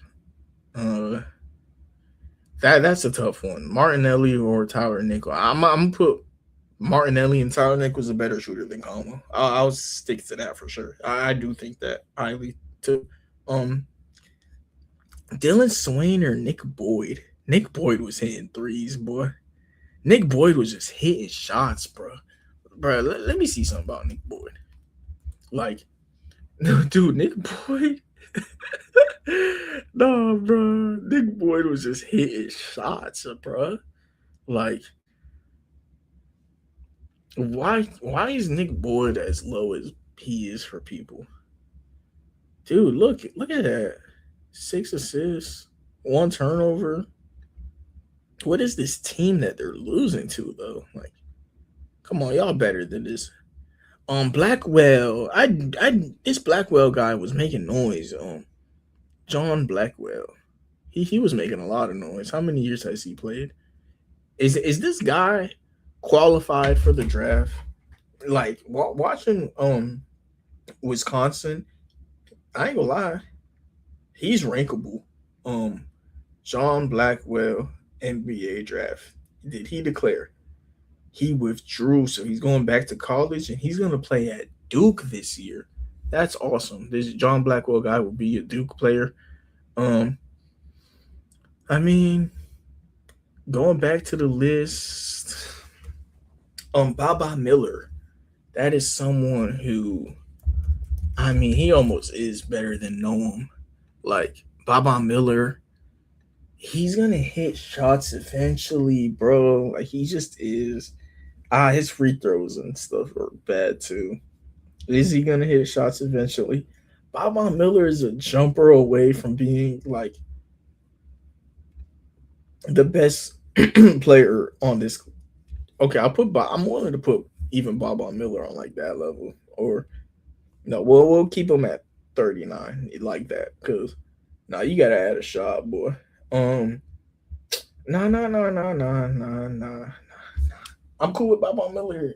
Baba Miller could shoot, bro. Baba Miller could shoot, bro. Or no. I'm lying. He could do everything but shoot. He could dunk. He could rebound. He could block. Bro could mess around and even like pass amazingly. Like I even love his passing style, bro. Like on some 2K shit. Like his passing style was so tough. But his ability to do other things, right? So what is this correct? 11, okay, 16, 17, 18, 19, 20, 21, 22, 23, 24, 25, 26, 27, 28, 29, 30, 31, 32, 33. So you got 34, 35, 36, 37, 38, 39, 40, 41, 42, 43, 44. So you got 10 right there. And then right here is 45. So you got 45, 46, 47, 48, 49, 50, 51, 52, 53, 54. So I'm gonna keep it like that. And then right here, 55, 6, 7, 8, 9, 60, 1, 2, 3, 4, 5. So I ranked 65 players today. Kind of cracked, right? Ranking the top 100 basketball players in college basketball, basically. Yeah, I'm gonna have a couple guys not on my board. I'm not perfect, but Baba Miller, how much higher could he go? Baba Miller could like if his 3 point starts falling down, he's as good as Nick Martinelli. Like I'm gonna put him above Nick Martinelli. I think he could do more things. Dude, he has so much potential. Like Baba Miller is the definition of potential. He could just start hitting his shots. Seems like I'll be wrapping it up for this video. My Jalen Brunsons of the class is OA, Nick Boyd, Dylan Swain. Tyson has some potential to be that. Even Hagatory. but I don't want to have too many Jalen Brunsons. I think that'd be it for today's video. Yeah. Thank you everybody for tuning in to another video on the MLD Balls page. Got breaking Julius Randle trade. We got what else was it? We got Giannis trade, which is cracked. Giannis finally got traded, bro. And like, I'm so happy that I felt the way I did about the Giannis trade, and then he ended up going to my team because like I felt like it was never gonna happen, and if it ever happened, I'm happy it was the Heat Nation. Thank you everybody for tuning in. Great episode just we had. Yep. Thank you everybody once again. Have a nice day and God bless.